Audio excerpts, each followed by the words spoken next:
Clap your hand for Jesus. Yes, makofi. For that wonderful ministration by the Huduma choir. hiyo njema nzuri toka kwaya. Somebody excited to be here this morning. Yule aliye na furaha ya kuwa hapa asubuhi ya leo. Shout a bigger hallelujah. Hallelujah. Let's lift up our voice and go before him in thanksgiving. Tuinue sauti zetu tumshukuru Mungu. Thanking him again for another privilege to be in his Tumshukuru kwa presence. upendeleo tena kutokea uweponi Blessed wake. is that man, that woman who God has Anaheri chosen mtu yule mwanaume to na approach unto mwanamke him this ambaye morning, Bwana amewachagua kuja because we mbele shall be zake filled with the goodness of his kwa house. sababu watashibishwa na Somebody wema lift up his holy name. Inua sauti Lift yako. up his holy name higher, exalt him. Muinue yeye, mtukuze. The Bible says, bless the Lord, oh my soul, Muhimidi Bwana and nafsi yangu all that is within na me. vyote vilivyo ndani yangu. Bless the Lord, oh my soul, Muhimidi Bwana and nafsi forget yangu. not all his Wala benefits, usisahau fadhili zake who zote. forgiveth all thy iniquities, Akusamehe maovu yako who yote. healeth all thy diseases, Akuponya magonjwa who yako redeemed yote. thy life from destruction, Aliyokomboa uhai who wako na commanded you with kaburi. loving kindness and tender mercy. Aliyokuvika kwa wema na fadhili From zake. January to this last day Januari of June, mpaka leo mwisho wa he mwezi wa commanded sita. you with loving kindness and tender Amekuvika mercy. wema na fadhili It is zake. because of his mercy that we are not Kwa sababu consumed. ya rehema zake ndio maana His hatujaangamia. compassion faileth Huruma not, zake and they hazishindwi. are new every Pia morning. kila siku asubuhi. Great is thy faithfulness. Uaminifu wako ni mkuu. Oh, hallelujah to your name, Jesus. Haleluya kwa jina lako. Somebody lift up your voice, Lord. Inua We are sauti here to say yako. thank you Tuko hapa again. kusema We asante cannot Bwana. be tired of thanking Hatuwezi you, kuchoka kukushukuru because you wewe. will not be tired of Kwa blessing sababu us, changing our hautachoka levels kutubariki, kubadilisha from one viwango level of vyetu glory to another. kutoka kiwango kimoja cha Thank utukufu you hadi for all our kingine. services since the year Asante kwa began. ibada zetu zote tangu mwaka Thank you, ulipoanza. Lord, for all you did for us, Asante kwa yote for journey uliyotutendea. mercies you granted us. Safari salama Thank you for ulizotupatia. testimonies, Asante unending kwa testimonies. shuhuda za kila namna. Hallelujah. Haleluya. We worship your holy name. Tunaliabudu jina lako takatifu. Andeleboshia kabala bala bala bala bondeleboshia ba aliko tando be kandoleboshia ibuliande ketusha kaba lindoleboshia. Hosanna, Hosanna, Hosanna in the highest.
Thank you, Jesus. Thank you, Jesus. Asante Bwana Yesu. Ezekiel chapter 9 verse 4 to 6. Ezekieli 9:4-6. Ezekiel chapter 9 verse 4 to 6. Ezekieli 9. And the Lord said unto him, Bwana akamwambia, go through the midst of the city, pita kati ya mji, to the midst of Jerusalem, kati ya Yerusalemu, and set a mark upon their forehead ukatie alama katika vipaji vya nyuso za of watu, the men that sighed and that cry for all the abomination that be done in the midst thereof. wanaogua na kulia kwa sababu ya machukizo yote yanayofanyika katikati And to yao. the others he said in my hearing, go ye after him to the city, Na wengine aliwaambia, and smite, let not your eyes spare, neither have ye pity. piteni kati ya mji nyuma yake, mkapite, jicho lenu lisiache wala msione huruma. Slay the utterly old and young, Waue kabisa wazee na kijana, both maid, msichana, little children, watoto and wachanga women. na wanawake. But come not Lakini near any man msimkaribie mtu yoyote upon whom is the mark, mwenye hiyo alama, and begin as my sanctuary. tena anzeni katika patakatifu Somebody pangu. say amen. Sema amen. In Galatians chapter 6 verse 17. Wagalatia 6:17. Galatians chapter 6 verse 17. Wagalatia 6:17. Apostle Paul announced. Mtume Paulo akatamka, Galatians chapter 6 verse 17. 6:17 Galatia. He said, let no man trouble me. Tangu sasa mtu Maybe verse asinitabishe, 7, for I bear in my body kwa maana ninachukua mwilini mwangu the mark of the Lord Jesus. chapa zake Yesu. Somebody say amen. Sema amen. It's our covenant day of exemption. Ni siku yetu ya kiagano ya And kuepushwa, there is a mark God is about to put on our na forehead. kuna chapa, alama ambayo Mungu anakwenda kuweka That kwenye mark that vichwa will make vyetu. no man to trouble you. Alama itakayomfanya mtu yoyote asikusumbue. That mark that will make no epidemic will come near you. Alama itakayokufanya ugonjwa wote au pigo lolote That mark lisikukaribie that wewe. will make your case to be different. Alama itakayokutofautisha katika You mambo are going to yako. pray this morning. Utakwenda kuomba saa Lord, put hii. a mark of exemption upon my Bwana, weka forehead. alama ya kuepushwa juu ya Like what paji langu la others uso. suffer and not permitted to Kile survive. wanachoteseka wengine Lord, mimi put a hakitanipata. mark of exemption. Bwana, weka He alama ya said, let kuepushwa. no man trouble Sema me. mtu na For I asinitabishe, bear in my body the maana mark of nimebeba the Lord chapa Jesus. zake Kristo mwilini Put a mwangu. mark of exemption upon Weka me and my alama ya entire household. kuepushwa kwa ajili yangu na familia That yangu. mark that will make my case different. Alama itakayofanya That swala what langu kuwa others tofauti. suffer, I will Kile not suffer it. wanachoteseka wengine mimi Where others go hakitanigusa. and fail, I will Pale wengine succeed. napokwenda na kushindwa That mimi mark that will make nitafanikiwa. my case to be different. Alama itakayofanya swala Lord, langu kuwa put that tofauti. mark upon my Bwana, forehead. weka alama Put katika that kichwa mark changu. upon my forehead. Weka alama katika kichwa Put that mark changu. upon my forehead. Weka alama katika kichwa Is changu. somebody crying, Lord, put that Omba mark. sasa, mwambie Bwana, weka Apostle Paul alama. said, I bear in my Mtume Paulo body anasema nimebeba mwilini the mwangu mark of the Lord chapa Jesus zake Christ. Kristo Yesu. Jesus, put a Bwana exemption mark. Yesu, weka alama ya kuepushwa, That mark that will make sickness to be run away from alama us. itakayofanya magonjwa That mark that will yanikimbie, make affliction to be far away alama from us. itakayofanya mateso yawe mbali That nami, mark that will make our case different. alama itakayofanya swala langu kuwa Lord, tofauti. put that mark of favor. Bwana, weka alama ya Put that mark kibali, of breakthrough. weka alama ya mpenyo, Put that mark weka that hiyo the alama devil will fear on upon our forehead today. itakayonitofautisha, That mark of exemption. alama ya On kuepushwa this covenant day of katika exemption. siku hii ya kiagano ya Put kuepushwa. that mark. Put Weka that hiyo mark. Put that alama, mark. weka hiyo alama Bwana. Lekotolia baba landoloboshia. Aliko shakaba. Leketuliaba. Ayuliandalaba. Is somebody praying? Omba, That omba. mark is coming upon you Hiyo this alama morning. inakuja juu yako sasa, Upon the entire household. wewe na familia yako yote. Oh, that mark that will make no one in your family die young. Alama itakayofanya asiwepo That kufa mark that mapema will katika mark familia you yako. for excellence in your Alama academics. That itakayokuweka wewe kuwa mark that will ubora. mark you for glorious Alama itakuweka wewe destiny. kwa ajili ya utukufu. Somebody pray. Omba. Lord, put that mark upon my forehead. Weka alama hiyo juu ya kichwa That changu mark of sasa. exemption. Alama ya kuepushwa. Because my case must be Kwa different. sababu swala langu lazima My liwe tofauti. case must be Swala different. langu lazima liwe That tofauti. mark of next levels. Alama ya viwango vya My juu. case must be Swala different. langu lazima liwe tofauti. Lakoshia kabalando leboshia. Lekatunde lebosha kaba. Ayulianda kaboshe ketolia barabaraba. Thank you, Jesus. Asante Yesu. Somebody shout hallelujah. Paza haleluya. That mark is coming upon you this Hiyo morning. alama inakuja juu yako asubuhi ya leo. Apostle Paul said, I bear in my body the mark. There Mtume is a Paulo mark. anasema ninazo chapa za Kristo mwilini mwangu.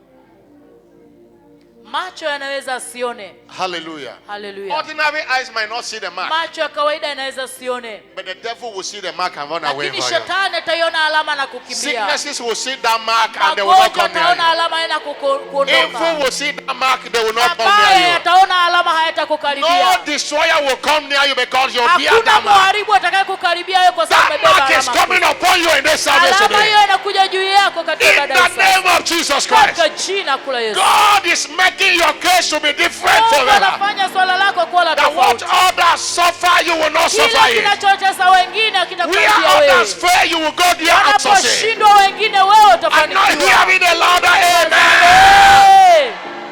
On this covenant day of exemption, Katika hii siku ya kiagano ya you kuepushwa, are exempted from all evils in the umeepushwa name na of kila Jesus Christ. mabaya katika jina la Yesu. Let somebody shout a louder amen. Tazame, So shall it be ndivyo itakavyokuwa in the name of Jesus. katika jina kula Father, Yesu. send your word to your people this Baba, morning. tuma neno lako watu And wako as the siku ya word go leo. for, let that mark, Wakati neno linaendelea, Come upon hiyo everyone. alama imjilie kila mmoja wetu, the mark that will eliminate every evil news, alama itakayokomesha kila Every habari mbaya, sickness, every kila epidemic in magonjwa, maradhi that will make us far away from it. yatakayotufanya That yatakambali mark that will nasi, make the devil to be afraid of us. alama itakayofanya shetani By atuogope. your word this Kwa morning, neno lako asubuhi ya leo, let that mark come upon everyone alama hiyo imjilie kila mmoja to the wetu glory of your kwa name. utukufu wa jina lako, In the name of Jesus katika jina Christ. kula Yesu Kristo. Somebody shout a louder amen. Tazame, Help me welcome your neighbor to the left and to karibishe the jirani right. yako kushoto na kulia. Tell your neighbor you are welcome. Mwambie jirani karibu. Praise God. Bwana asifiwe. Please have your seat in prayer in His Tukae presence. katika uwepo wake.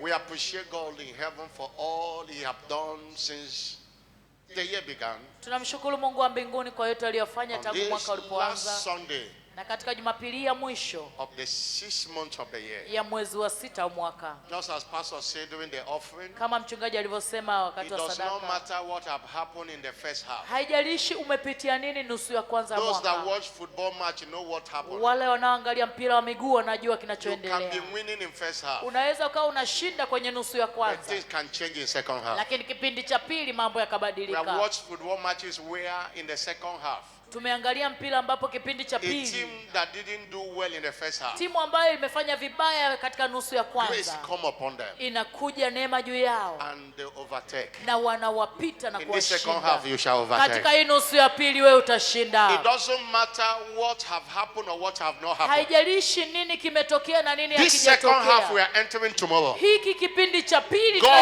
tunachoingia do a great kesho, things in your life. Mungu atafanya makubwa maishani mwako. Somebody shout a louder amen. Tazame, This second half we are entering tomorrow. hii nusu ya pili tunayoingia kesho It is your next level second half ni nusu yako ya pili ya viwango vya in juu every area of your life. katika kila eneo la maisha I'm not yako. hearing a faithful amen.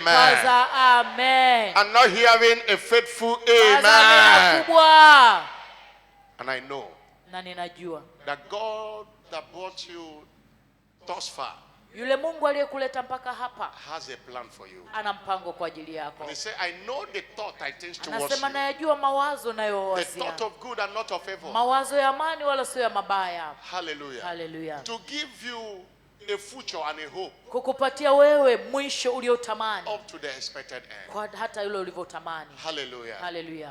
I want you to be calm Nataka utulie because your miracle is closer to kwa you sababu than you think. muujiza wako uko karibu kuliko Your unavyodhani. testimony is closer to you than you Ushuhuda think. wako uko karibu kuliko unavyofikiri. And no devil will stop it. Na hakuna shetani wa kuzuia. Somebody shout hallelujah. Paza haleluya. We join God's servant to appreciate God again for the mega success of the just concluded. Tunaungana na mtumishi wa Mungu kumshukuru Mungu kwa International mafanikio makubwa Ministers Conference ya kongamano la viongozi la watumishi that have launched every winner worldwide ambalo limemuingiza kila mshindi duniani kote into our realm of next levels. katika viwango vyetu vya I juu. want you to receive it. Nataka upokee. Inside dominion is next levels, Ndani ya utawala kuna viwango vingine, and that is where God is taking na every huko one ndiko of Mungu us. anakotupeleka. Get ready. Jiandae, Your next level testimonies.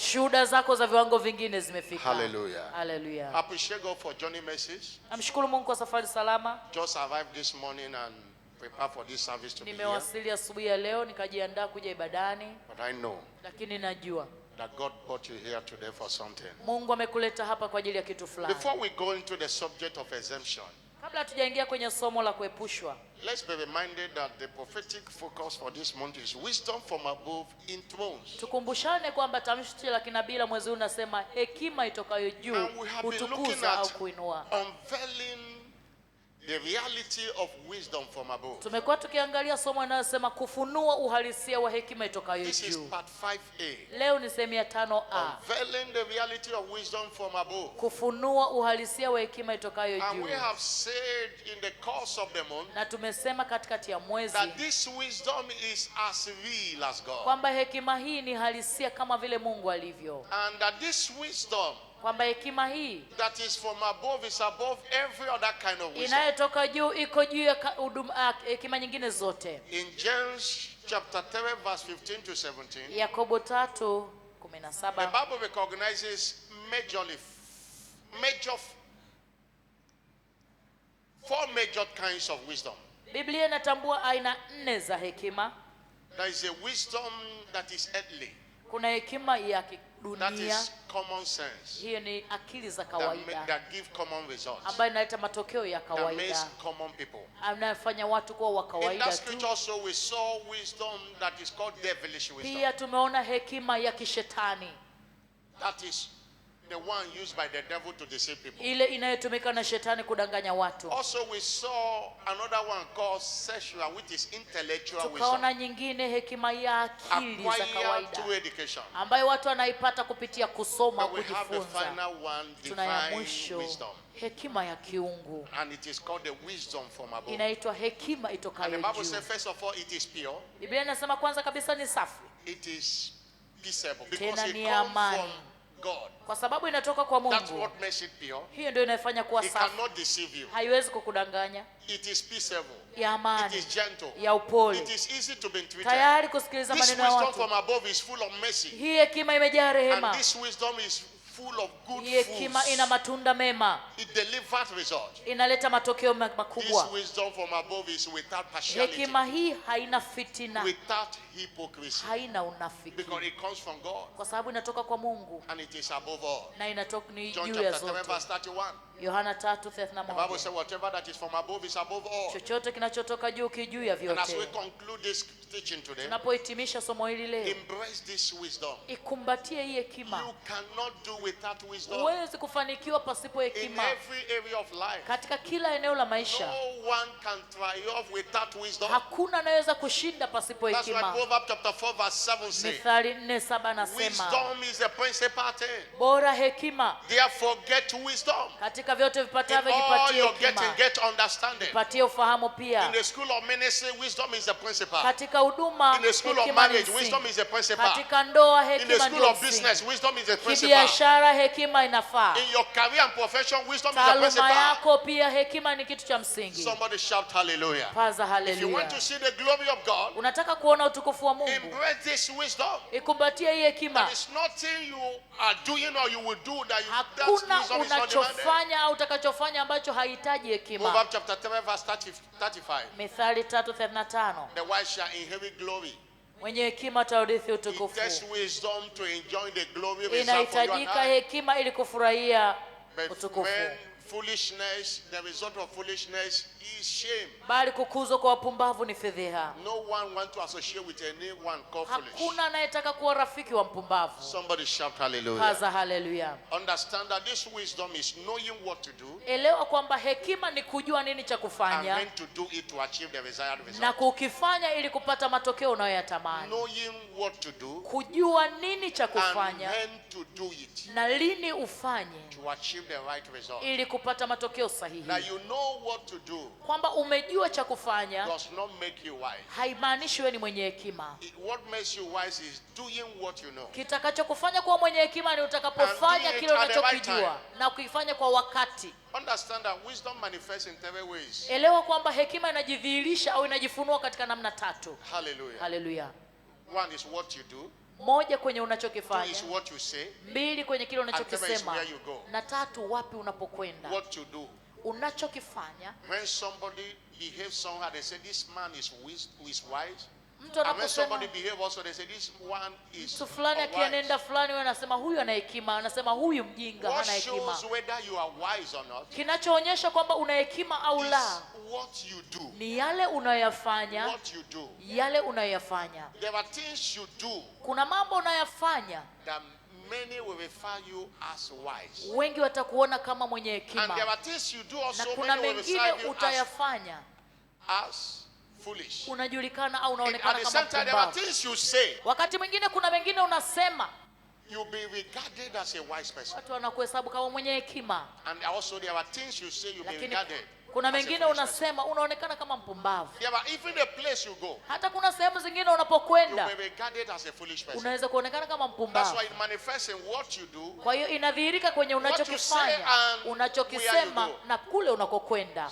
Somebody shout hallelujah. Kaza haleluya. That you have knowledge does not make you wise. It's what you do with what you know that makes you wise. Kwamba una maarifa haikufanya kuwa mwenye hekima, lakini unafanya nini kwa kile unachokijua ndicho kinachokufanya kuwa mwenye hekima. Hallelujah. Haleluya. If I may say this to you, Kama naweza kusema hili kwako, wisdom is your capacity hekima ni uwezo to wako do what God says. wa kufanya kile Mungu alichosema. Hallelujah. Haleluya. And the more you do what God says, the Kwa more kadiri- wiser you become. Kwa kadiri unavyofanya kile Mungu alichosema ndivyo unafanyika kuwa mwenye hekima Matthew zaidi. 7 verse 24 and 25. Mathayo 7:24, Whosoever 25. that heareth these sayings of mine Yeyote asikia maneno yangu and doeth them, na I will kuyafanya, liken him unto a wise man tamfananisha huyo mtu kuwa that mwenye builded hekima, his house upon the rock. ajengaye nyumba yake katika mwamba. The capacity to do what God says, Uwezo wa kufanya kile Mungu anachokisema, that is wisdom. hiyo ndio hekima. Hallelujah. Haleluya. That's why every carelessness about the word Ndio maana kila kutokujali kuhusiana na neno is a connection from the wisdom of God. ni kujitenga mbali na hekima ya Those who Mungu. despise the word of God Kinachokufanya udharau neno la Mungu, does not assess the wisdom of God. hilo linafanya hao watu Because wasipate the, hekima ya the Mungu, word of God is the bank of the kwa wisdom of sababu God. hekima ya Mungu ndio The word of iliyobeba. God is where we draw the wisdom of God. Neno la Mungu ndio tunakochota hekima ya Mungu. When you pay depth attention to the word of God, Unapolipa umakini neno, you are signing it for foolishness. unapoliachana na neno unajiandikisha kwenye upumbavu. Hallelujah. Haleluya. Psalm 119 verse 97 to 100. Zaburi You see, 119:97. psalmist was testifying.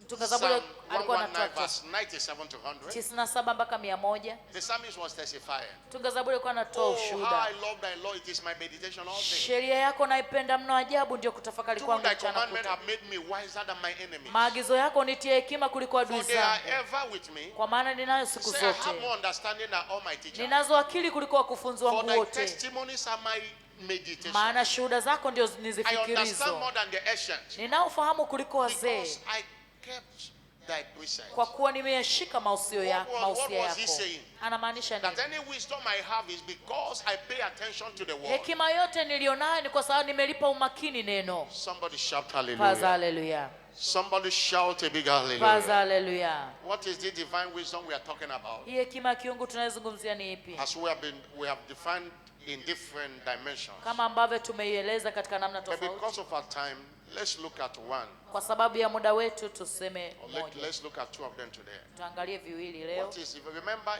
divine wisdom is one of the kinds of wisdom. And it's a wisdom from above. Hekima itokayo juu ni hekima ya kiungu. But what is it? Lakini ni Divine nini wisdom hiki?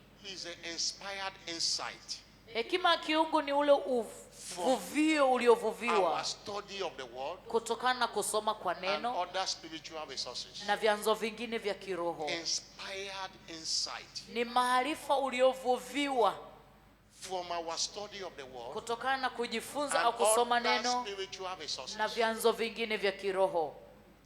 Daniel chapter 9 verse 2.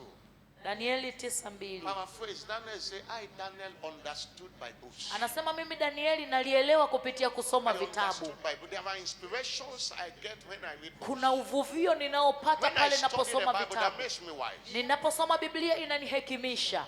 Inspired insight Maarifa from the unayovuviwa study of the word. kutokana na kusoma We have neno. established over the months that the word of God is a bank of wisdom. Tumethibitisha mwezi mzima kwamba neno la Mungu ndio benki ya hekima. It is there we draw wisdom. Ni pale ndio tunachota That's why hekima. anytime we study the word of Ndio spiritual maana materials, kila tunaposoma neno there au are vitu vyote vya kiroho insight that we get. kuna maarifa tunayapata, And that results to wisdom. na hilo linapelekea hekima. Why many people lack this wisdom? Kwa nini wengi wanaikosa hii hekima?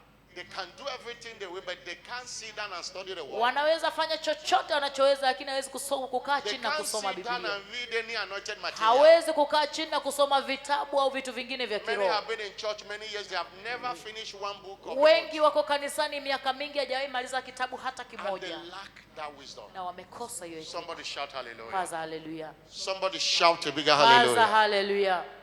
In 1 Timothy chapter 4 verse 13, Timotheo wa kwanza 4:13. the Bible is admonishing us. It said, till I come, Sema give mpaka attendance, nitakapokuja give attendance to reading. jitoe katika kusoma, Attendance to reading. jitoe katika kusoma. From reading to studying of the word of God. Utakaposoma jifunze neno la Mungu. Reading anointed materials. Ukisoma vitabu na vitu vingine vya We kiroho. are a commission made by books. Sisi ni huduma ambayo imejengwa kwa We are vitabu. a commission made by books. Sisi ni huduma ambayo imejengwa kwa The vitabu. story of God's servant is incomplete without mentioning books. Hadithi ya mtumishi wa Mungu haiwezi kukamilika pasipo kutaja vitabu. Most of the wisdom from books. Hekima nyingi inatoka kwenye vitabu. Somebody shout hallelujah. Paza haleluya. I'm not hearing a bigger hallelujah. Siyasikia haleluya. There is a session in this, they just concluded ministers conference. Kulikuwa na God's servant took it to introduce people to reading again. Ilikuwa katika moja ya vipindi katika mkutano, mtumishi wa Mungu ilibidi awakumbushe watu kutokana na tendo la kusoma vitabu. When the church was in Rajioba, according to him many years ago, Miaka mingi iliyopita katika kanisa alikuwa katika mji unaoitwa Rajioba. he was reading a book, Alikuwa anasoma kitabu Following God's Plan for Your Life by Kenneth Hagin. kufuata mpango wa Mungu kuhusiana na maisha yako, kimeandikwa na Kenneth And the Hagin. wisdom of what to do was revealed to him by God. Na through that book. hekima ya nini cha kufanya ilifunuliwa kupitia kitabu hicho. God told him how to break some and build what is standing today. Mungu alimwambia Design the namna house by reading that book. ya kujenga, namna ya kuchora mchoro wa yale majengo ambayo yaliyoko Till leo. I come, give attendance to reading. Mpaka nitakaporudi jitoe kwa bidii katika kusoma 6 au months have passed. kujifunza. How many books have you read? Miezi 6 imepita, umesoma vitabu And vingapi? that's why you are deficient in wisdom. Ndio maana wewe ni dhaifu wa hekima. Somebody shout hallelujah. Kaza I'm haleluya. not hearing a bigger hallelujah. Sijasikia haleluya. What you hear here every Sunday, every Wednesday, Unachokisikia Covenant hapa Hour kila Prayer, Jumapili, Jumatano kwenye they- maombi ya asubuhi they are not enough for your spiritual development. havitoshi kukuza kiroho chako. The time is not there. Muda haupo. Somebody shout Kaza hallelujah. haleluya. Somebody shout a bigger Kaza hallelujah. haleluya. The time is not there. Muda You hatuna. need to take responsibility Lazima wewe mwenyewe uwajibike. to build your spiritual man. Ujijenge maisha You need yako to ya take kiroho. responsibility Chukua wajibu to assess this wisdom kuipata hii hekima that will cause you to do exploit in your life. itakayokufanya wewe utende matendo makuu katika maisha. Till I come, give attendance. Mpaka nitakaporudi jitoe kwa bidii. And in 2 Timothy chapter 4 verse 13, Timotheo wa kwanza 4:13. you could see that that was the lifestyle of Apostle Paul. Huo ndio ulikuwa mtindo wa maisha ya He was Paulo. telling Timothy, say, the cloak I left at Troas Akasema with vile Carpus, when that comes, bring with thee. And the books, he has books he was reading. alikuwa na vitabu alivyokuwa anasoma, anasema ujapo usiviache vile vitabu vyangu But nilivyokuwa navyo. especially the parchment. Hasa vile vya The ngozi. parchment talk about notes. Anamaanisha It was man that read and write notes. Anamaanisha vitabu vyake, notes alizokuwa anaziandika. And that's the epistles we are reading today. Huo ndio waraka tunaosoma leo. He said, bring my books as you are coming. Anasema leta vitabu vyangu unapokuja. Inspired insight. Uvuvio, maarifa ya uvuvio. Any book will not left you the way you started. Kila kitabu hakitakuacha kama ulivyokianza. There is something the book will stir in you. There's Kuna something will add in kitu you. ambacho kile kitabu kitakuongezea. Somebody shout hallelujah. Kaza haleluya. I'm not hearing a bigger Kaza hallelujah. haleluya. What is the divine wisdom? Hekima ya kiungu ni ipi? Divine wisdom is a product of a subject focused meditation. Hekima hii ya kiungu ni matokeo ya kutafakari, kuweka mlengo katika kutafakari. Wisdom is a product Hekima ya kiungu ni matokeo of subject focused meditation. ya wewe unajitoa kwa kutafakari. Meditation. Kutafakari. Meditation is act of pondering through scriptures in search of answers to bugging questions of life. Kutafakari ni ile hali ya kuyawaza tena na tena maandiko, hali ukitafuta jibu la kile unachokitafuta. Meditation is thinking through scriptures. Kutafakari ni kuyafikiri One of the maandiko. easiest way we contact the wisdom from the word is Njia through rahisi meditation. sana ya kupata hekima ni kupitia kutafakari. Those who think the word does not lack the wisdom of Wale God. wanaolitafakari neno hawakosi hekima ya Mungu. Somebody shout hallelujah. Kaza haleluya. Meditation is allowing God's word to occupy your thoughts deliberately. Kutafakari ni kuruhusu neno la Mungu litawale mawazo yako. In John chapter 8 verse 1 to 8. Yohana They 8:1-8. came to tempt Jesus. Walikuja kumjaribu John Yesu. chapter 8 reading from verse 1 to 8. Yohana 8:1-8. Jesus went into the Mount Olives. Yesu akaenda katika And early in the mlima. morning they came again into the temple and all the people came unto him and he sat down and taught them. Walikwenda kila mtu nyumbani kwake, na Yesu akaenda mpaka mlima Mzeituni. Hata asubuhi And kulipokucha akaingia the tena scribe and hekaluni. Pharisee brought unto him a woman taken in adultery. Mafarisayo wakamletea mwanamke And aliyefumaniwa when katika they have set uzinzi. her in the midst, Wakamweka katikati, they said unto him, Master, wakamwambia, Mwalimu, this woman have taken in adultery. mwanamke huyu amefumaniwa In the very act. alipokuwa They kizini. brought the woman, they didn't bring the man. Walimleta mwanamke tu, hawakumleta mwanaume, Because it takes two people to commit kwa adultery. sababu uzinzi unafanywa na watu wawili. And he said, now Moses, they know the law. Anaijua sheria. He said, Moses commanded us that such be stoned. Torati ya Musa ilituamuru kuwapiga But mawe, what do you say? lakini wewe uwasemaje? And Jesus engaged meditation. Yesu akatafakari. The Bible said they said tempting him that they might have to accuse him. Biblia inasema nalo neno hilo, wakimjaribu ili wapate sababu ya kumshitaki. If he said to them, stone him, Kama angewaambia wampige they mawe, would tell him, did he not come to save souls? wangemwambia kwani wewe ukujaja kuokoa nafsi? And if he said to them, don't stone her, Angewaambia msimpige mawe, they will say, you are standing against the law of Moses. wangesema wewe unaipinga sheria ya What do you Musa. say? Wewe unasemaje? Jesus bent down. Yesu akainama, He was thinking. alikuwa He anafikiri, was meditating. alikuwa anatafakari, He was meditating. alikuwa anatafakari. And as he was meditating, Alipokuwa akitafakari, the wisdom of what to answer. hekima ya nini cha kujibu. Somebody shout hallelujah. Kaza haleluya, Somebody shout hallelujah. kaza haleluya. The challenge many people have Changamoto ya wengi walionao is they talk before they think. ni anaongea kabla hajafikiri, They talk before they think. anaongea kabla And hajafikiri, it have landed them in different na kind hilo of limewafikisha katika mengi. wisdom demand that you think before you talk. Hekima inakutaka ufikiri kabla ya kuongea. Jesus could have answered them Yesu and they angewajibu could have catch him. na But as wangemkamata, he was meditating, lakini alipokuwa akitafakari, anatafakari, the wisdom came hekima ikaja that defeated them. ambayo iliwashinda. Somebody shout hallelujah. Kaza haleluya, I'm not hearing a bigger hallelujah. sikia haleluya. What are we saying? Tunachosema ni nini? If you must contact this wisdom, Kama unataka hii hekima, meditate. tafakari. Joshua chapter 1 verse 8. Yoshua 1:8.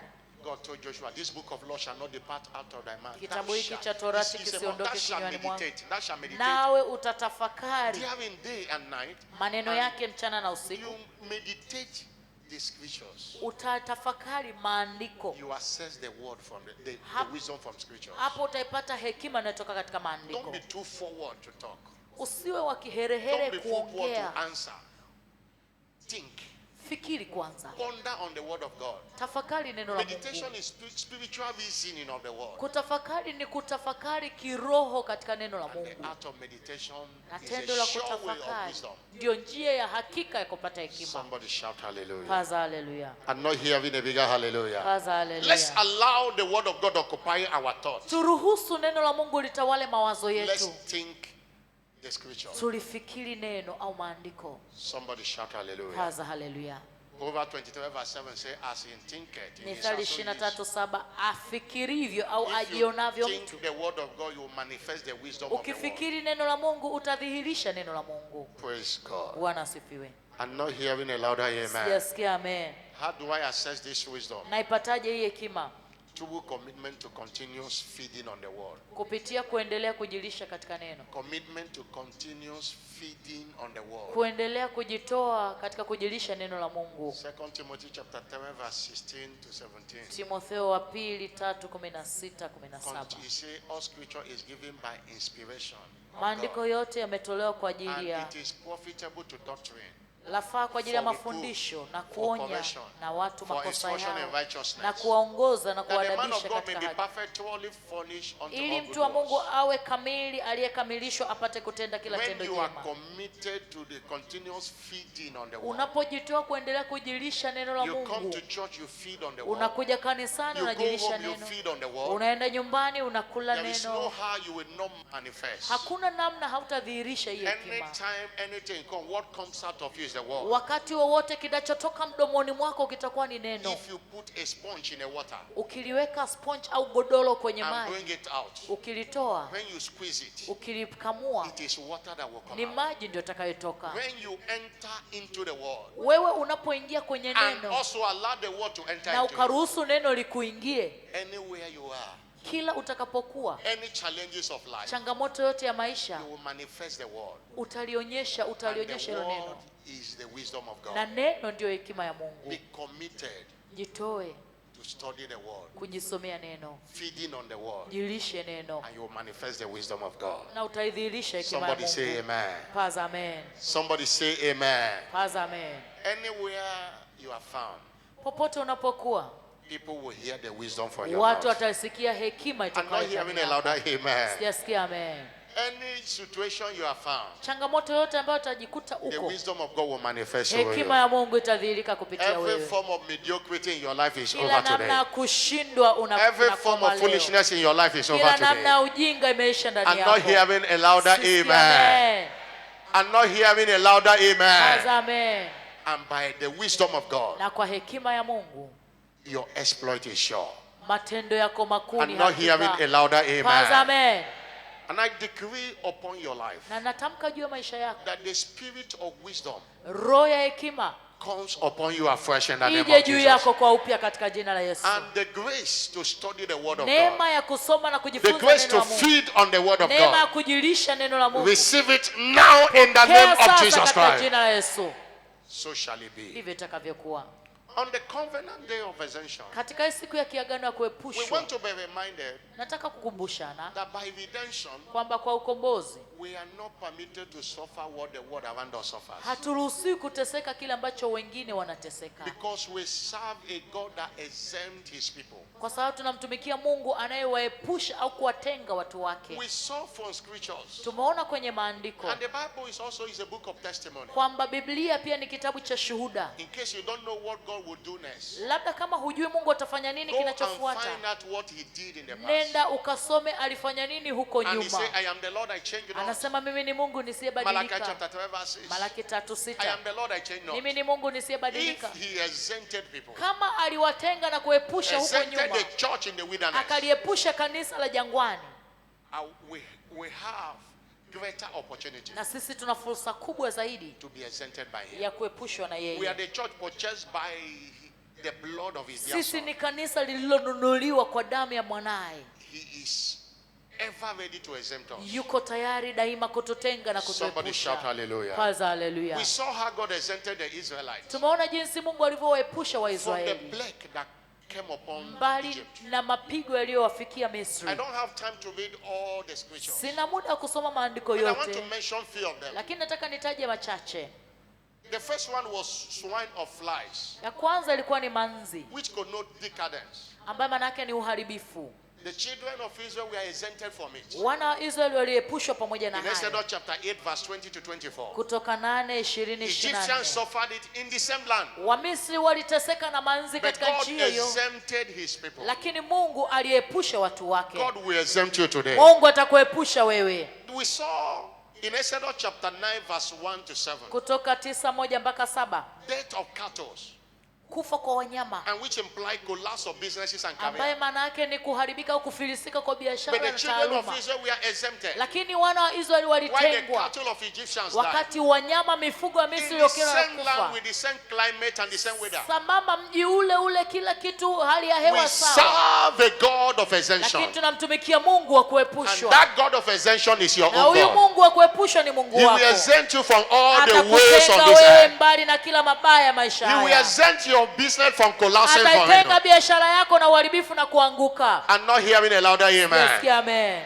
Others might not have customers. Wengine naweza sipata Others wateja, might not sell. wengine anaweza But asiuze, God will exempt your business lakini from today. Mungu ataiepusha biashara yako I'm kuanzia not leo. hearing a louder amen. Amen. We saw also Pia tukaona there was hail and tempest kulikuwa na mapigo na magonjwa mingle with fire. With fire. ya In moto. Exodus chapter 9 verse 18 to 26. 9:18-26, And which connote devastation and destruction. ambaye maana yake ni uharibifu na kuchanganyikiwa. Egyptians suffered it. Wamisri waliteseka, kulikuwa na But the children mvua, of Israel were exempted. lakini wana wa Israeli walitengwa. We saw also gross darkness, Tuliona giza nene, which connote frustration, stagnation, and despair. ambayo linasimama kama kuchanganyikiwa, kudumaa, kutokujua nini cha Exodus kufanya. chapter 10, let's read it verse 21 to 23. Kutoka 10:21-23. Exodus chapter 10 verse 21 to 23. 10:21-23. And the Lord said kutoka. unto Moses, stretch out thy hand towards heaven, Bwana Mungu akamwambia Musa, nyosha that mkono wako there may kuelekea be mbinguni, darkness over the land of Egypt, kuwe giza juu ya nchi ya Misri, even darkness which may be felt. watu wapapase papase And gizani. Moses stretched forth his hand toward heaven, Musa akanyosha mkono wake kuelekea and there mbinguni, was thick darkness in kukawa all the na land of Egypt giza 7 nene days. katika nchi yote ya Misri kwa siku 3. Hallelujah. Haleluya. They saw not one another. Hawakuonana hata, Neither rose any from his place for 3 days. wala hakuondoka mtu kwa mahali alipokuwa kwa muda wa siku 3. But Lakini all the children of Israel wana wa Israeli wote, had light. kulikuwa na mwanga makaoni their mwao, dwellings. makaoni mwao. Hallelujah. Haleluya. The God of exemption. Mungu wa kuepushwa. The same land, Mji ule ule there was a demarcation. kulikuwa na mpaka. Wherever you see an Egyptian, Kila unapoona you Misri see darkness. unaona giza, But the dwelling of the children of lakini Israel, pale walipokuwa wana wa Israeli there was light. kulikuwa na mwanga. That God of exemption is Huyo your Mungu God. wa kuepushwa ndiye Mungu I'm not wako. hearing a louder amen. Sijasikia amina We saw yako. also the plague of sudden death. Pia tukaona pigo la kufa kwa ghafla. In Exodus chapter 11 verse 4 to 7. 11:4-7 kutoka. And manifested in Exodus chapter 12 verse 29. Let's read it also. Kutoka Exodus 12 chapter 12 verse 29 to 31. 29-31. Suddenly it came to pass at the midnight. The Lord Hata smote ikawa usiku wa manane, all the firstborn in the land of Bwana Egypt. akawapiga wazaliwa wa kwanza For the wote katika nchi firstborn ya of Pharaoh Misri, that sat on the throne, tangu mzaliwa wa kwanza wa Farao unto the aliyeketi firstborn katika of the kiti cha captive enzi, that was in the hata dungeon. mzaliwa wa kwanza mtu all aliyefungwa the katika nyumba ya firstborn of wafungwa, cattle. na wazaliwa wote wa wanyama. Pharaoh rose up in the night, he Farao and his akaondoka servant, usiku na watumishi and wake all the wote Egyptians, na and there Wamisri was wote. a great cry. Pakawa na kilio kikuu In Egypt. katika Misri, For there was not a house where there was not one there. maana hapakuwa na nyumba hata moja asimokufa mtu. And it didn't happen in the house Hilo the house of Israel. halikuwagusa wana wa Israeli. Somebody shout Kwanza hallelujah. haleluya. I'm not hearing a louder hallelujah. Sijasikia haleluya. Also, we understand from scriptures Lakini pia tunatambua kutoka kwenye maandiko that famine is synonymous with every generation in history. kwamba njaa imekuwa ikijirudia katika kila kizazi katika Lack historia. and want, it didn't start today. Kuhitaji, kupungukiwa havijaanza leo. That's why Ecclesiastes chapter 1 verse 9 says, Ndio maana Mhubiri 1:9 there is anasema nothing new under the sun. hakuna jipya chini ya jua. There is nothing new. Hakuna jambo jipya chini For ya example, jua. there was famine in the days of Abraham. Kwa mfano, kulikuwa na njaa wakati wa Abraham, In the days of Isaac also. wakati wa Isaka kulikuwa na njaa, In the days of Abraham there was famine. Wakati wa Abraham kulikuwa na njaa. It happened in the days of Isaac. Ikatokea na wakati wa Isaka. In Genesis 26 verse 1. Mwanzo 26:1. In the same time Isaac was exempted from it. Lakini hapo Isaka yeye aliepushwa. In the days of Jacob and Joseph they experienced. Siku za Yakobo na Yusufu wote walipata njaa. But God made their case different. Lakini Mungu aliwatofautisha. Somebody shout hallelujah. Paza hallelujah. When there was famine in the days of Jacob, kulipokuwa na njaa wakati wa Yakobo, he had enough money. alikuwa na pesa ya He kutosha. told the son, carry double money. Akawaambia watoto wake, bebeni pesa mara To go and mbili, buy corn. nendeni mkanunue Somebody mahindi. shout hallelujah. Paza hallelujah. Because they are covenant people. Kwa sababu ni watu wa kiagano, They were gloriously exempted. waliepushwa na kutengwa We kiungu. show this example to you Tunakuonyesha mifano hii to show you that God we serve is in the business of exempting his people. ili kukuonyesha kwamba huyu Mungu tunayemtumikia yuko katika biashara ya kuwatenga na kuepusha watu, Because it is your right. kwa sababu ni haki yako. Covenant people normally flourish in hard times. Watu wa kiagano siku zote nyakati ngumu wao ndo wanastawi. Somebody shout Paza hallelujah. hallelujah. And God will exempt you Na today. Mungu atakuepusha wewe I'm leo. not hearing a louder amen. Sijasikia amen. What does exemption means? Kuepushwa au kutengwa manake ni It means nini? to free somebody Manake ni kumfungua mtu from certain burdens and limitations. mbali na Free kila somebody mipaka fulani au vizuizi fulani. from certain burdens and limitations. Kumfungua mtu kutoka kwenye mizigo, Exemption vifungo. means to exclude somebody Kutengwa manake kumwepusha au from kumtenga pain, from hardship, mbali na from magumu, marital delay, maumivu, kucheleweshwa katika barren. ndoa, Exclude somebody utasa na kila namna that mabaya, whatever your family members are suffering, kwamba chochote ambacho wanafamilia yako whatever plague wanapitia, or generational cause, pigo, laana za vizazi God wanazopitia familia, exclude you. wewe Mungu Because you are anakutofautisha a covenant child. kwa sababu wewe ni wa kwake And wa that is what will kiagano, happen to you na ndicho today. kitakachokutokea wewe I'm not leo. hearing a louder Sijasikia amen. amen. But understand that it is your right. Lakini fahamu kwamba ni haki yako. This is what we want to achieve in teaching this today. Hiki ndio tunataka tukipate katika To mafundisho ya remind leo, every winner kumkumbusha kila mshindi that exemption is your right. ya kwamba kuepushwa au kutengwa ni haki yako katika wokovu. That God will serve as is committed to exempt his children Yule from Mungu every calamity in tunayemtumikia the world. amejitoa kuepusha na kuwatenga watoto wake mbali na kila misiba na And let mabaya ya that maisha. help to change your mentality. Nataka nikusaidie ubadilishe mtazamo wako Not to see yourself like others. ili usijione kama wengine. Somebody shout hallelujah. Kaza No haleluya. matter the news you are hearing, Haijalishi Or you want habari to hear. unazozisikia au utakazozisikia, you always have that mentality that Siku it might zote happen to others, it will not happen beba to me. mtazamo huo kwamba litawapata wengine lakini sio mimi. Somebody shout hallelujah. Kaza haleluya. Tell your neighbor exemption is your right. Mwambie jirani yako kuepushwa ni haki Tell your yako. neighbor exemption is your right. Mwambie jirani yako kuepushwa ni haki yako. Somebody shout hallelujah. Kaza haleluya. But the question Swali ni today we want to answer is, leo how tunataka do tulijibu. I exercise my exemption right? Mimi nitawezaje kufanyia mazoezi au kupata How do kuepushwa I kwangu? exercise my exemption right? Nitapataje huku kuepushwa au kutengwa kwangu? First of all, it is your right. Kwanza kabisa ni haki Many yako ya doesn't kuzaliwa. know. Wengi hawajui. And many know, they don't know how to exercise Na it. wengi wanajua lakini hawajui They waipataje, don't know what waichukue to do. vipi. Hawajui wafanye They nini. don't know what to do to enforce it. Hawajui wafanye nini kulazimishwa kutengwa na kuepushwa There are kwao. things that are your fundamental human rights. Kuna mengine ambayo ni haki zako za As msingi is enshrined in the constitution in many nations. kama ilivyo katika katiba za nchi nyingi, But until you enforce those things, lakini hivyo vitu usipovilazimisha you might not enjoy them. unaweza usivifurahie. And that's why you see the law court there. Ndio unaona kuna They are going there to mahakama interpret the law wanaenda kule kuwatafsiria sheria and pronounce judgment na based kutangaza on those hukumu laws. kutokana na hizo sheria. This is a fundamental right you have in Hii ni evidence. haki yako ya msingi katika uokovu. You need to exercise it. Lazima uitendee kazi. And it begins, how do I exercise it? Na naipataje au naitendeaje kazi? Number one, Moja, have a revelation of your exemption right in Christ. uwe na ufunuo wa haki yako ya kuepushwa katika Have the Kristo. revelation Uwe na ufunuo of your exemption right in wa Christ. haki yako ya kuepushwa au kutengwa First katika Peter Kristo. chapter 2 verse 9. Petro wa kwanza The Bible is 2:9. talking to you and I. Biblia inasema na That mimi you na are wewe a choosing generation. kwamba nyinyi ni uzao You are a mteule, royal priesthood. ufalme A holy nation. wa kikuhani, taifa You are takatifu. a peculiar people. Ninyi ni watu wa kipekee. The word peculiar connotes you are different Hii from neno others. mteule manake wewe ni wa tofauti. Somebody shout hallelujah. Kaza haleluya. It is so important to understand who you are and whose you are. Ni muhimu sana kujielewa wewe ni nani na ni wa nani. You must understand who you are in Christ Jijue wewe ni nani katika and Kristo. also understand whose you are. Elewa wewe ni wa That you nani, are of God. kwamba wewe ni wa First John Mungu. chapter 4 verse Waraka 4. wa kwanza Yohana 4, That you are of God. nyinyi ni wa Mungu. He said, ye are of God, little children, Asema enyi watoto wadogo, nyinyi and mwatoka have kwa Mungu, overcome him. nanyi Because mmemshinda, greater is he kwa that is sababu in ni you mkuu aliye ndani yenu than he that is in the kuliko world. yule aliyekuwa katika hii When you dunia. have that revelation that you Ukiwa na are huo of God, ufunuo kwamba wewe unatoka kwa Mungu, you will exercise your essential right. utatendea kazi haki yako ya kuepushwa. Somebody shout Kaza hallelujah. haleluya. Somebody shout Kaza hallelujah. haleluya. It's so important for you to have revelation.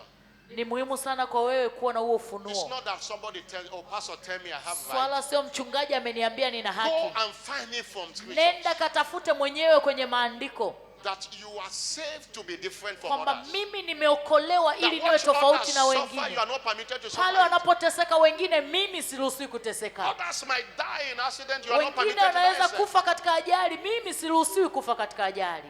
Hallelujah. Haleluya. Somebody shout Kaza hallelujah. They haleluya. might tell you there is no job anywhere. Wanapokuambia hakuna But kazi, if you know who you are and whose you are, ukishajijua wewe ni wa nani na wewe ni you nani, won't believe that story. hautaamini hadithi hiyo, Because Psalm 24 verse kwa 1 sababu Zaburi says 24:1, the earth is of the Lord, nchi na vyote and the ni vya fullness Mungu thereof. na vyote viijazavyo. your heavenly Father owns the earth. Baba yako wa mbinguni He anamiliki owns all vyote, power status, he owns all government. anamiliki kila organizations. taasisi na kila makampuni na kila kitu. He can give you a job anywhere. Anaweza kukupatia kazi popote. Somebody shout hallelujah. Kaza haleluya. I'm not hearing a bigger Yasikia hallelujah. haleluya. Number 2, Mbili, how to exercise your redemption namna rights. gani utendee kazi kupata haki yako ya Walk in the light of that reality. tembea katika nuru ya If you huo have discovered uhalisia. it by revelation, Kama umegundua na umeona kutoka what does kwenye it mean to walk? maandiko, Engage it. kinachotakiwa litendee kazi, Engage it. litendee kazi Anywhere you are, kila unapokuwa, at any occasion, wakati wowote, walk in that light. tembea katika huo uhalisia. It is one thing to know something. Ni kitu kimoja kujua kitu, It is another thing to apply what you ni know. kitu kingine kutendea kazi And kile that is where unachokijua, wisdom comes in. na hapo ndio hekima To inapokuja, apply it anywhere, any situation you kutendea find yourself. kazi kwenye lilo unalolifahamu Say, katika hatua others might yoyote. suffer, I'm not permitted to Wengine suffer. wote wanaweza kuteseka, lakini sio mimi. Others might lack, I'm not permitted to lack. Wengine wanaweza kukosa, lakini sio Walk mimi. in that reality Tembea katika huo uhalisia and you will enjoy your na essential. utafurahia kuepushwa kwako. Somebody shout hallelujah. Kaza haleluya. Somebody shout Kaza hallelujah. haleluya. What do I do Nifanye nini? to exercise our essential right? Number 3, Namba 3, keep the love of God alive in your heart. fanya upendo wa Mungu kuwa hai ndani yako. That commits God to your essential. Hilo linamfanya Mungu akuepushe na Romans chapter 8 kukutenda. verse 28. Warumi 8:28. The Bible says, for we know Twajua that all things work together for them that mambo love yote God. hutendeka kwa wema kwa wale wampendao. 1 Corinthians chapter 2 verse 9. Wakorintho wa As it is kwanza written, eyes have not seen, ears have 2:9, not heard, kama ilivyoandikwa, jicho Neither have halijaona, entered masikio the heart of man kusikia, the wala things God haijaingia katika moyo wa mwanadamu have prepared for them yale that love ambayo Him. Mungu amewaandalia wampendao. Lovers of God are exempted by God. Wanaompenda Mungu wanaepushwa. You can't be His lover Huwezi kuwa unayempenda and Mungu suffer what others are alafu suffering. kateseka nacho kinachowatesa wengine. Love God genuinely from your heart. Pende Mungu kwa dhati toka moyoni. Where we read in our call to worship in Psalm 91 verse 14. Tuliposoma neno letu la kuabudu He Zaburi said, 91 because He have set His 14, love, kwa sababu amekaza kunipenda, because He have set His love, kwa sababu amekaza kunipenda, I will deliver Him. nitamwokoa, I will set Him on high, nitamwinua, because He have known my name. kwa sababu amelijua jina There are langu. things God will do for you because of something. Kuna mambo ambayo Mungu anakufanyia kwa sababu ya kitu fulani. In this kingdom, because walk. Because walk. Because walk.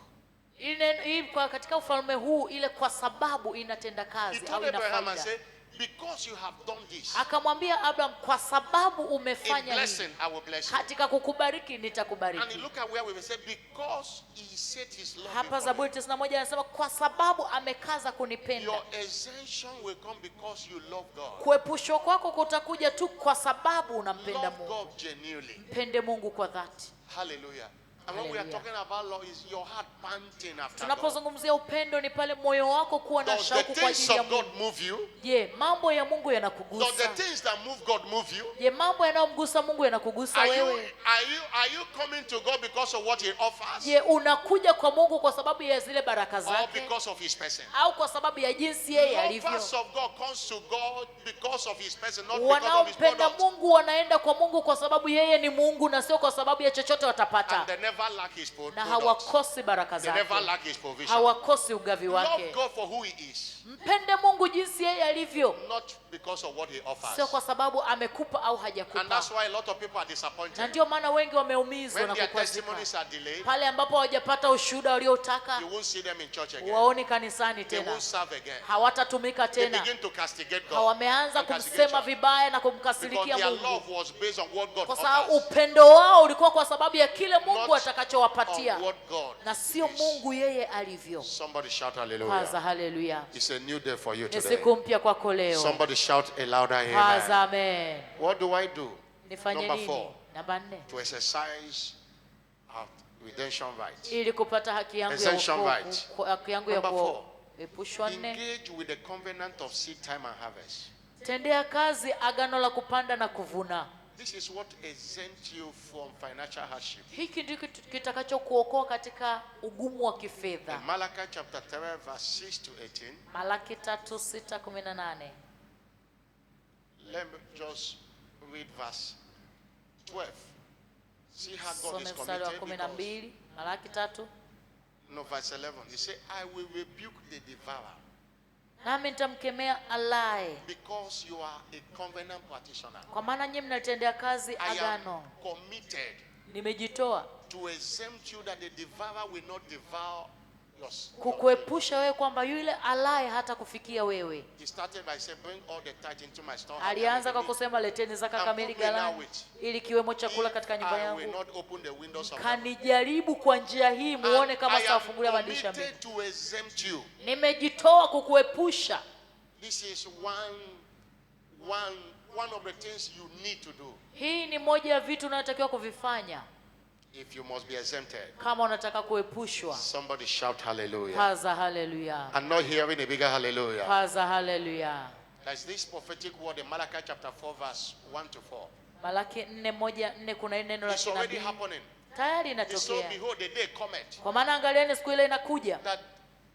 he said, behold, the day cometh that shall burn like an oven. Kwa maana angalieni siku ile inakuja And inawaka all kama the tanuru. proud, Na watu wote Yea, all that do wickedly, wenye kiburi na hao watendao shall uovu stumble. watakuwa makapi, the day that cometh shall burn them up. na siku Said ile the Lord of inayokuja hosts. itawateketeza, asema Bwana wa But it majeshi, shall leave them neither root or branch. hata haitawaachia shina wala But tawi. unto you that fear my name, Lakini kwenu ninyi shall the mnaolicha jina Son of langu, righteousness jua la arise with haki healing with his wings, litawazukia, and you shall go forth lenye kuponya katika mbawa zake, And nanyi go mtatoka up. nje na kucheza cheza as calf of the stag. kama ndama wa mazizini. Praise the Lord. Bwana asifiwe. And you shall tread down the wicked, Nanyi mtawakanyaga and waovu, they shall be kwa ashes maana under the sole of your feet. watakuwa majivu chini ya nyayo za miguu yenu. It's already happening. Tayari inatokea For those who would take heed and be a covenant kwa practitioner. wale watakaotendea kazi agano.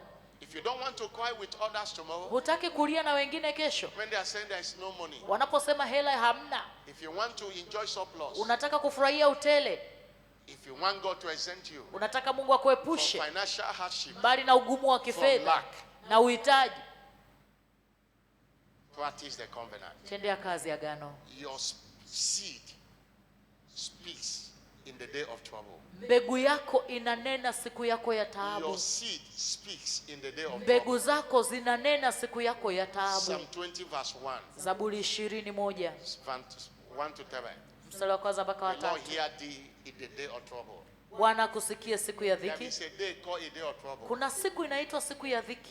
Challenges are normal to life. Changamoto ni kawaida katika maisha. Temptations will come, trials will come. Majaribu yatakuja, mapito yatakuja. Hallelujah. Hallelujah.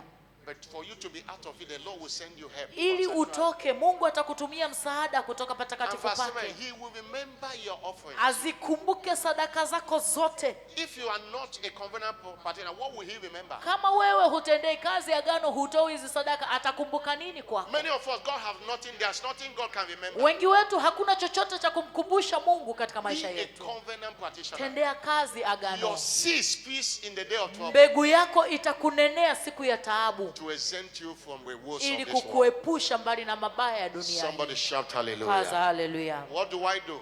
Nifanye nini? Number 5. Namba 5. Dwell in his house. Kaa nyumbani mwake. Where we went today in call to worship, Psalm 91 verse 1. Tuliposoma Zaburi 91:1, He that dwelleth in the secret place of the Most High aketie mahali pasiri pa shall Mungu aliye abide under juu, the shadow of the Almighty. atakaa katika uvuli wake And I will Mwenyezi. say of the Lord, Nitasema, He is my refuge and my Bwana ndiye fortress. kimbilio My langu na God, ngome in him yangu, will I trust. Mungu wangu naye mtumaini. Surely he shall deliver thee from the snare Maana of yeye the fowler, atakuokoa na mtego wa from the mwindaji, noiseless pestilence. na katika tauni haribuyo. He shall cover thee with his feathers. Kwa manyoya And yake under his wings atakufunika, shall thou trust. chini ya mbawa zake His truth utapata shall be thy kimbilio. shade and thy Uaminifu wake ni ngao na kigao. Thou shalt not be afraid of the terror by Hautaogopa night, hofu ya nor usiku, the arrow that wala flieth by mshale day, urukao mchana, nor the penitence that walketh in wala darkness, tauni pitayo nor gizani, wala for uwele the uharibuo destruction adhuhuri, that wasted at midday. wala uwele uharibuo 1,000 adhuhuri. shall fall at thy right hand, Iwapo 1000 wataanguka and ubavuni 10,000 at pako, thy side, naam 10,000 mkono and wako he wa shall kuume, not come near hata thee. hivyo hawatakukaribia That is wewe. exemption. Huko ndio But he kutengwa na started in kuepushwa. verse 1. Alianzia He mstari wa that kwanza. dwelleth in the Yeye secret place of the Most anayekaa High. mahali pake pasiri pa Dwell Mungu in the Mwenyezi. secret place of the Most Kaa High. mahali pasiri pa Mungu Mwenyezi. Somebody shout hallelujah. Kaza The haleluya. church is God's headquarters. Kanisa ni makao makuu Is ya God's Mungu, dwelling. ni makazi ya And Mungu, he exempts you na yeye atakuepusha when you dwell. unapokaa. And we are not talking about visiting him. Hatumaanishi But we are talking kutembelea, about dwelling with him. tunamaanisha in Zion. kudumu, kukaa katika nyumba yake. The Bible says, upon Mount Zion there shall be deliverance, Biblia inasema katika mlima And there shall Sayuni be kutakuwa na holiness. ukombozi na kuokoka, and the house na of Jacob shall utakatifu, possess their possession. na nyumba ya Yakobo watamiliki miliki Remember zao. where I read before we prayed in Ezekiel chapter 9 verse 4 to 6? Kumbuka niliposoma Ezekieli The Bible says- 9:4-6, He commanded to go and slay everyone. aliwaamuru waende wakamchinje na But kumuua kila anyone that mmoja. has the mark, Kila aliyekuwa na he alama should spare the person. awahifadhi, But he said, asiwaguse. beginning from my Lakini sanctuary. anasema anzia patakatifu pangu. Exemption begins from his sanctuary. Kuepushwa kunaanzia It patakatifu is in pake. his sanctuary that the mark of exemption is given Ni to us. patakatifu pake ndio alama ya ulinzi anapewa kila mmoja wetu. Don't toy with church attendance. Usicheze na kuja kanisani. Somebody shout hallelujah. Kaza haleluya. Those who dwell in his house Wale wanaokaa nyumbani mwake does not suffer what others are suffering. hawateseki na kile kinachowatesa wengine. Number 6. Namba 6, What do I do nifanye nini to exercise our dissension ili right? nipate haki yangu ya kuepushwa? Develop a covenant exemption mentality. Uwe na kawaida au kuza mtazamo wa kwamba wewe umeepushwa kiagano. And I will dwell in this one and I close. Nitakaa katika hili na nitafunga. Develop a covenant exemption mentality. Tengeneza mtazamo wa kuepushwa kiungu. Understand that exemption Elewa kwamba is kuepushwa largely a function of your mindset. sana sana inategemeana na mtazamo wako au fikra zako. That is why the word of God comes Ndio maana neno la Mungu huwa to linakuja rearrange your mindset. ili kubadilisha mtazamo wako, Because your mindset can be a hindrance to your kwa exemption. sababu fikra zako zinaweza kuwa kizuizi cha wewe kutengwa au Proverbs kuepushwa. chapter 4 verse 23. Mithali 4:23, The Bible says, guard your heart. linda sana moyo wako. It says, keep thy heart with all diligence. Sema linda sana moyo wako kwa bidii. Because one translation they say, guard your heart with all diligence. Tafsiri nyingine anasema linda For moyo out wako of kwa it bidii, are the kwa maana issues kutoka of your life. huko ndiko zinakotoka chemchem za uzima. If exemption cannot cross your mind, Kama huku kuepushwa huwezi kulifikiri au kuliona kwenye it ufahamu will wako, never cross your life. halitagusa maisha You yako. have to think exemption to enjoy exemption. Lazima ufikirie kuepushwa, ndipo utakapofurahia kuepushwa. Hallelujah. Haleluya. When you are traveling Unaposafiri and the car is doing somehow, gari linayumba, or you are flying and the au plane is doing uko somehow, kwenye ndege inayumba, what comes to your mind? nini unakifikiri kwa Do wakati you huo? think that if you can think that even no matter what happened, because I am here, nothing will happen to me. Hata kama kwamba kikitokea chochote unaufahamu kwamba hakuna baya Many litakalotokea. people give up from their mind. Wengi wanakata tamaa kutoka kwenye fahamu And that's zao. why they suffer what others Na have ndio suffered. maana wanateseka na kile kinachowatesa If wengine. it cannot cross your mind, Kama huwezi kulifikiri na kuona kwenye fikra it will zako, never cross your life. hautaliona What am maishani. I saying, people of God? Ninachosema ni nini, watu wa To Mungu? enjoy exemption, Ili kufurahia your kuepushwa, mindset must be altered. tazamo wako lazima Romans badilike. chapter 12 verse 1 to 2. Warumi 12:1-2. There are things many people never believe that exemption exists. Kuna wengi hawakuamini kwamba kuna kuepushwa. Verse 2. Verse Mstari 2. wa pili, The Bible says, be not conformed wala msifuatishe to this world. namna ya Many dunia are hii. conformed to this world. Wengi wanafuatisha dunia But be hii, ye transformed bali mgeuzwe by the renewing of kwa your mind. kufanywa upya nia By zenu. the renewing of your Kwa mind. kufanywa upya nia zenu. Man is a spirit Mwanadamu ni roho that has a soul, or what we call mind. mwenye nafsi, ndo tunachoita And lives in a akili body. au nia, And na when you anaishi get katika born mwili. again, Na It is only unapookoka the spirit that got born ni again. roho yako ndo And before you got inayookoka. born again, Na kabla there are hujaokoka things you have stored in the kuna mind. mambo ulikuwa umeyajaza kwenye ufahamu And that's why the wako. Bible says you have to delete those things. Ndio maana And Biblia make your inasema mind new again. yafute hayo ya nyuma, alafu jaza mapya. Somebody shout Paza hallelujah. haleluya. Because most of the times, Mara nyingi what is stopping your miracle is your mindset. kinachozuia muujiza wako ni vile unavyofikiri au I unavyoona read kwenye a ufahamu wako. scripture in Philemon. Nisoma andiko katika kitabu cha Filemoni. Philemon chapter is a one chapter. Ni mlango Verse mmoja tu. 9. Philemon. Filemoni. Hallelujah. Haleluya. Verse 9 of that scripture. 9.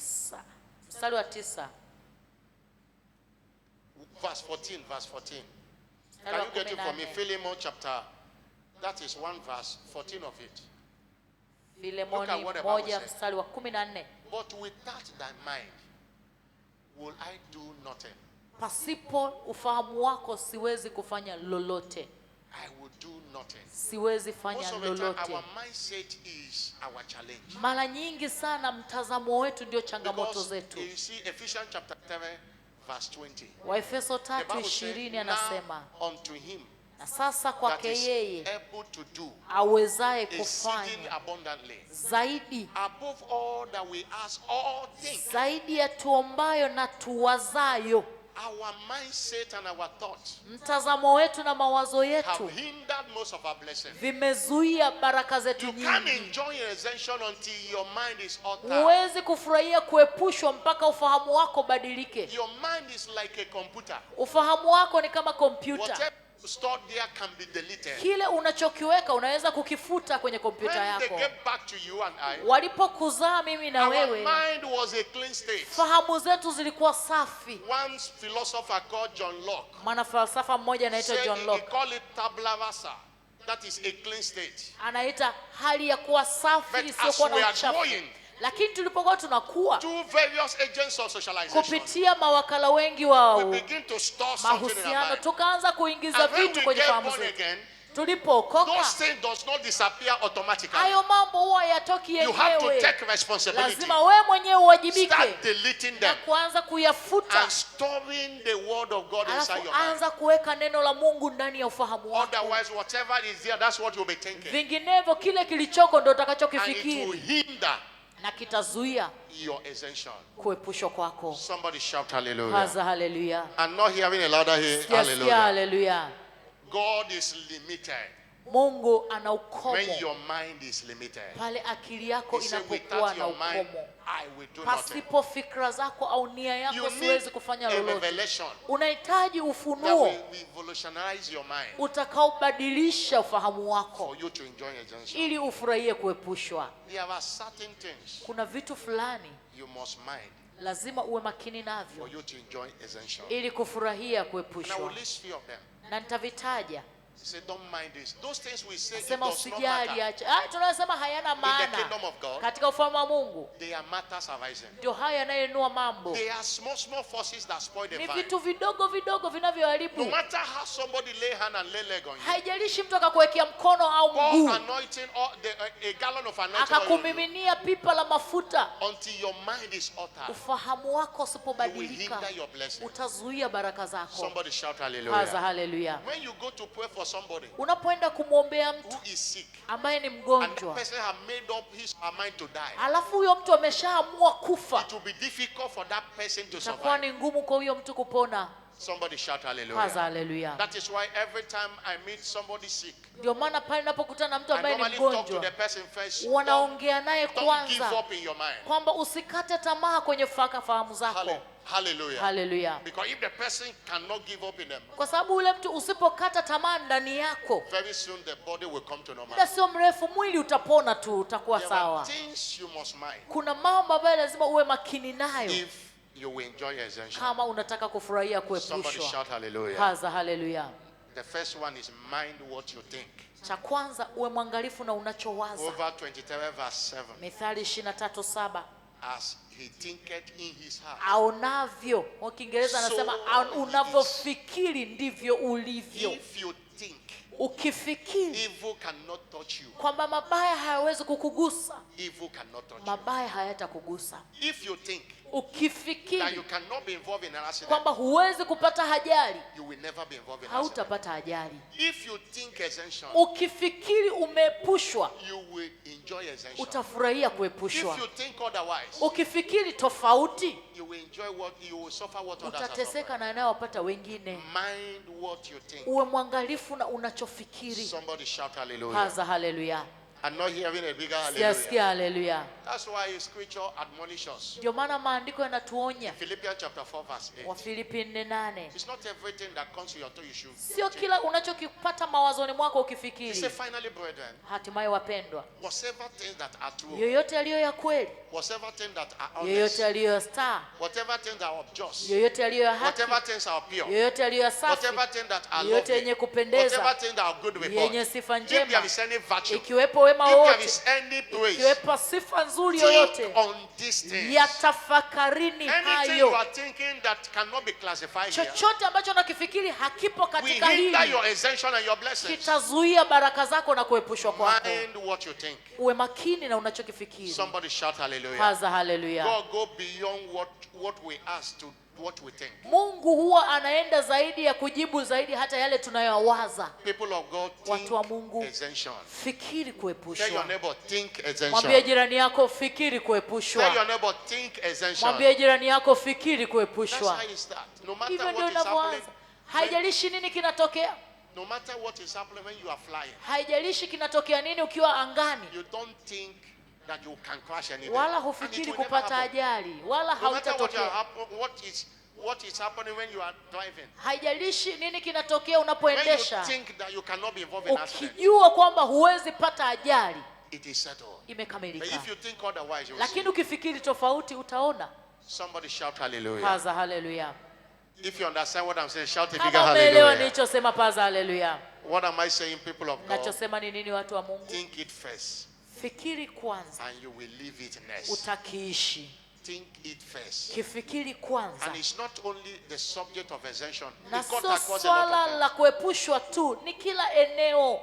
You see, most of the time there are things you have think of, Mara nyingi kuna vitu ambavyo tumeviwaza, and you just see it happen alafu unaviona vinatokea in the positive.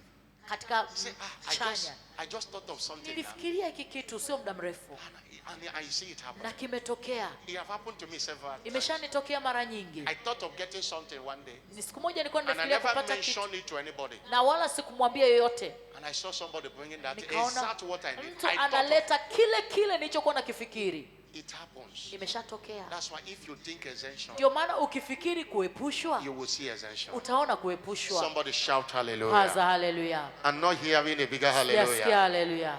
You know, a man's life Maisha ya mtu is what his thought made it to be. ni kile ambacho mawazo yake yametengeneza au And yamefanya. understanding iwe. that your worst enemy Fahamu kwamba adui yako cannot mkubwa harm you hawezi kukudhuru as much as your own unguided thoughts. kuliko mawazo yako yasiokuwa na Your worst mipaka. enemy Adui yako cannot yule harm mkubwa you hawezi kukudhuru as much as your own kama unguided mawazo thoughts. What does yako that mean? yasiokuwa na mipaka. Your Maana yake ni unguided thought will harm you. That what mawazo your worst yako enemy cannot mabaya do. yatakudhuru kuliko yule adui yako mkubwa. Please think of the word. Tafadhali fikiri sambamba na neno. Somebody shout hallelujah. Kaza haleluya.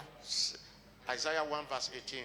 Isaya 1:18. God is calling upon you and I. Mungu anatuita mimi na He wewe. said, come, let us reason together. Jooni tuhojiane. Reason together with God for your exemption. Hojiana na Mungu kuhusiana na kuepushwa kwako. Somebody shout hallelujah. Kaza haleluya. Number 2, 2. mind what you say. Uwe mwangalifu na unachosema. Mind what you say. Uwe mwangalifu sana na unachosema. Mountains obey voices. Milima inatii Mark sauti. 11:27. Marko The Bible says, 11:23. you shall have whatever you say. Mtapata chochote Mind mtakachosema. what you say. Uwe mwangalifu na unachosema.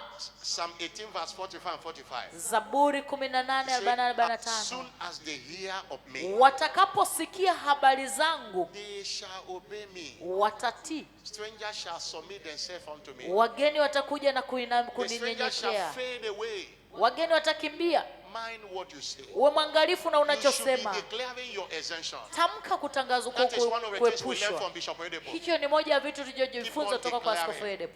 Every time he say, I will live long. Kila siku anatamka nitaishi maisha I marefu. said, I saw myself 108 preaching the gospel. Anasema 108 nimejiona preaching the nikiwa gospel. na miaka 108 na He said, hubiri no injili. demon on earth can take my life. Hakuna pepo duniani litakalokatisha uhai wangu. Keep on declaring, I can never crash. Anaendelea kutamka siwezi pata ajali. And that's why he has survived few air crash. Ndio Survived them. maana ameponyoka katika ajali nyingi za ndege hajafa. What you say is what you will see. Unachosema ndicho utakachokiona. Whatever you don't want to see, don't say it. Usichotaka kukiona usikiseme. Mind what you say. Uwe mwangalifu na unachokisema. Somebody shout hallelujah. Kaza What haleluya. am I saying? Nachosema ni nini? Your confession Makiri yako influences your life. ndio yatakaopelekea Proverbs katika 18 maisha verse yako. 21. 18:21 Death mstari. and life Uzima na are mauti in the power of the viko tongue. katika nguvu ya ulimi.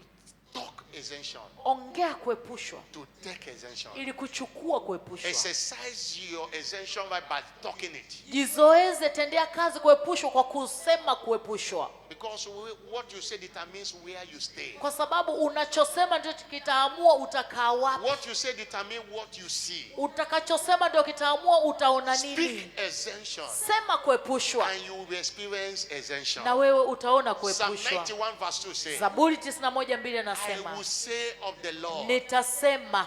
What are you saying? Wewe unasema nini? Somebody shout hallelujah. Kaza haleluya. I will say of the Lord. Nitasema kwa Bwana, He is my refuge and my yeye ndiye fortress. kimbilio langu na ngome yangu. Mind number 3. Mind what you believe. 3, uwe mwangalifu na unachokiamini.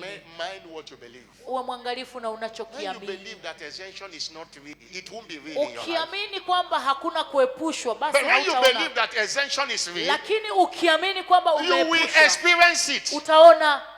Because in this kingdom, it is to you according to your Katika faith. ufalme huu kila kitu kinatendeka sawa sawa na Matthew chapter 9 unachokiamini. verse 29. Mathayo 9:29. Mind what you believe. Uwe mwangalifu na unachokiamini. Don't believe what you are hearing in television and social Usikiamini media. unachokisikia kwenye mitandao na kwenye maredio na Don't vyombo vya believe the habari. stories going on everywhere in social Usiamini media. maneno yanayoendelea kwenye mitandao. Believe what God says. Amini kile Mungu alichosema. Believe your exemption is real. Amini kwamba umeepushwa, And you will umetengwa, experience your na invention. wewe utaona kuepushwa. Somebody shout a bigger hallelujah. Hallelujah. Mind what you believe. Uwe mwangalifu na unachokiamini. And you know, most of the times, Na mara nyingi like the Bible said in Romans 10 verse kama 17, Biblia inavyosema katika Warumi it said faith 10:17, come by hearing, imani huja kwa and hearing the kusikia word na of kwa God. kusikia neno la Mungu. doubt, Mashaka, also kutokuamini, come by hearing the words of nayo Satan. yanakuja kupitia kusikia.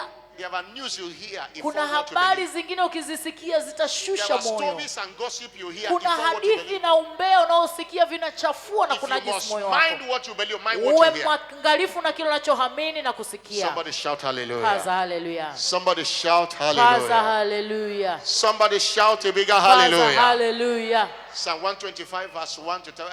Zaburi They that trust in the 125. Lord, the Bible said they shall be like Mount Zion, Wamtumainio Bwana atakuwa kama mlima which Sayuni cannot be removed. ambao hauwezi kutikisika. Nothing can touch them. Hakuna cha kuugusa. Mind what you believe. Uwe mwangalifu na unachokiamini. Another one, mind where you go. Kingine, uwe makini na Mind, unakokwenda. don't say it does not matter. Usiseme haijalishi. There is a place you will go, you will lose your essential right. Kuna sehemu ambazo ukienda hautalindwa. Don't go any place the presence of God will not follow you. Usiende kila mahali kwa sababu dangerous. uwepo wa Mungu hautaenda nawe. Don't go to any journey on your own without God and His angel following you. Usiende safari yoyote pasipo Mungu na malaika yake You kukufuata might not be wewe. exempted. Unaweza usiepushwe. Don't go where He have not sent you. Usiende mahali ambapo hajakutuma. Before you make a move, ask Him what is Kabla hujatoka anza safari, Mind muulize where you Mungu. go. Uwe mwangalifu na There unakokwenda. are places you will go. Kuna sehemu nyingine utakwenda, The presence of God will depart from uwepo you wa Mungu unakuacha, because He is omnipresent, but He does not manifest everywhere. kwa sababu yeye yuko popote lakini hadhihirishi popote. There are many places you enter Kuna sehemu nyingine ukiingia where God is castigated, ambapo Mungu anasemwa vibaya, where sin reigns. ambapo dhambi inatawala. God cannot follow you to Bethel. Mungu hawezi kukufuata kule, He cannot follow you to bar. hawezi kukufuata bar, hawezi kwenda na wewe huko He gesti. can use the bottle and clear your head. Anaweza wakatumia chupa tu kumaliza kichwa chako, Because the presence of God that protect, that exempt is not there. na uwepo wa Mungu unaolinda na kukuepusha haupo. Mind where you go. Uwe mwangalifu na unakokwenda. Somebody shout hallelujah. Kaza haleluya. I pray for you, may you never go where God will not follow you. Ninakuombea usije kwenda sehemu ambayo May you Mungu hata kwenda never na go where wewe. God will not follow you. Ninakuombea usije kwenda mahali ambapo Mungu I'm hataenda not na hearing a wewe. louder amen. Siyasikia amen. And also mind what you do. Pia uwe mwangalifu na unachokifanya.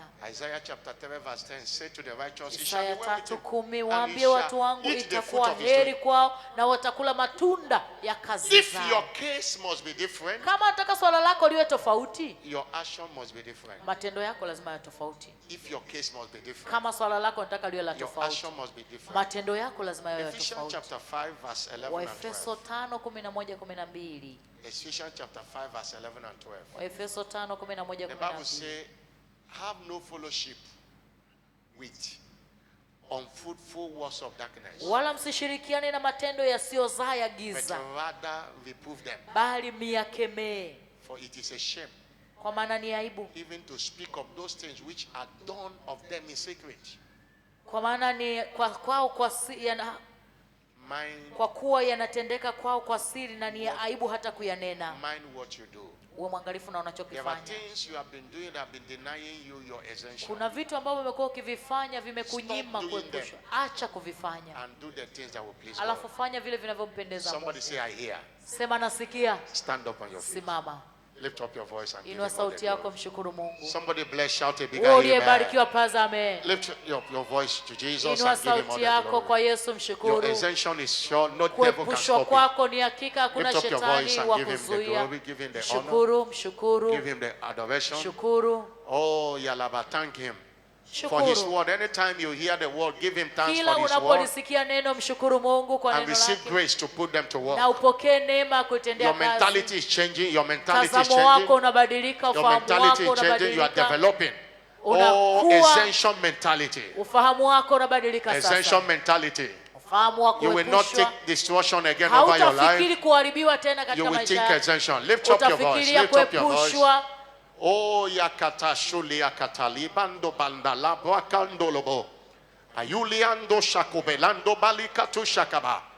Aliko shakita branda kaliaba. Ayuliande ko shakabalianda la baliaba. Alibo shiakabo lindolobo shiakabanda. Alianda kabo sheketaleba. Everyone pray in the Holy Ghost. Pray in Omba the Holy katika Ghost. roho, omba. Ayulia kabo shekoba likutianda laba. Ayulianda koba likushianda labulia. Abonde kato belando bali katusha. Ayulianda kalabonde kolobondi shulando bangunando kalobashua. Ayulianda laba. Pray in the Holy Ghost. Omba katika roho. Abrakabali balia balaboshia. Aliando bakutia kalabonde kotaliaba. Abolindo loboshia kabaraba. Abunde kato shakaba likutanda. Ayuliande kushakaba lando beliaba. Ayulianda katalia baba balianda la boshia. Abulindo la boshia la ba. Thank you, Jesus. Asante Yesu. Something is happening in your life already. Kitu kinatokea Your maishani exemption mwako tayari. is sure. Your exemption Kuepushwa is sure. kwako ni hakika. Alabrakato shalaba. Thank you, Jesus. Asante Yesu. If you must be exempted by God, Kama unataka kuepushwa na Mungu, you must surrender your life to Him. kwanza lazima umpe Yesu maisha yako. 2 Timothy chapter 2 verse 19. Timotheo wa pili Because it's 2:19. God that exempts His people. Kwa sababu ni Mungu ndiye But anayeepusha are you watu. part of His people? Je, wewe ni wake? The Bible said, nevertheless, Sema pamoja na the hayo, foundation of God standeth sure, msingi wa Mungu abaki kuwa imara. having this seal. Ukiwa na muhuri huu, Look at what the scripture says. ona maandiko yanavyosema, That the Lord knoweth they that are Bwana His. awajua walio wake. Even I can be thinking that you are His, Na mimi naweza kufikiri kwamba wewe ni and I wake, might be wrong.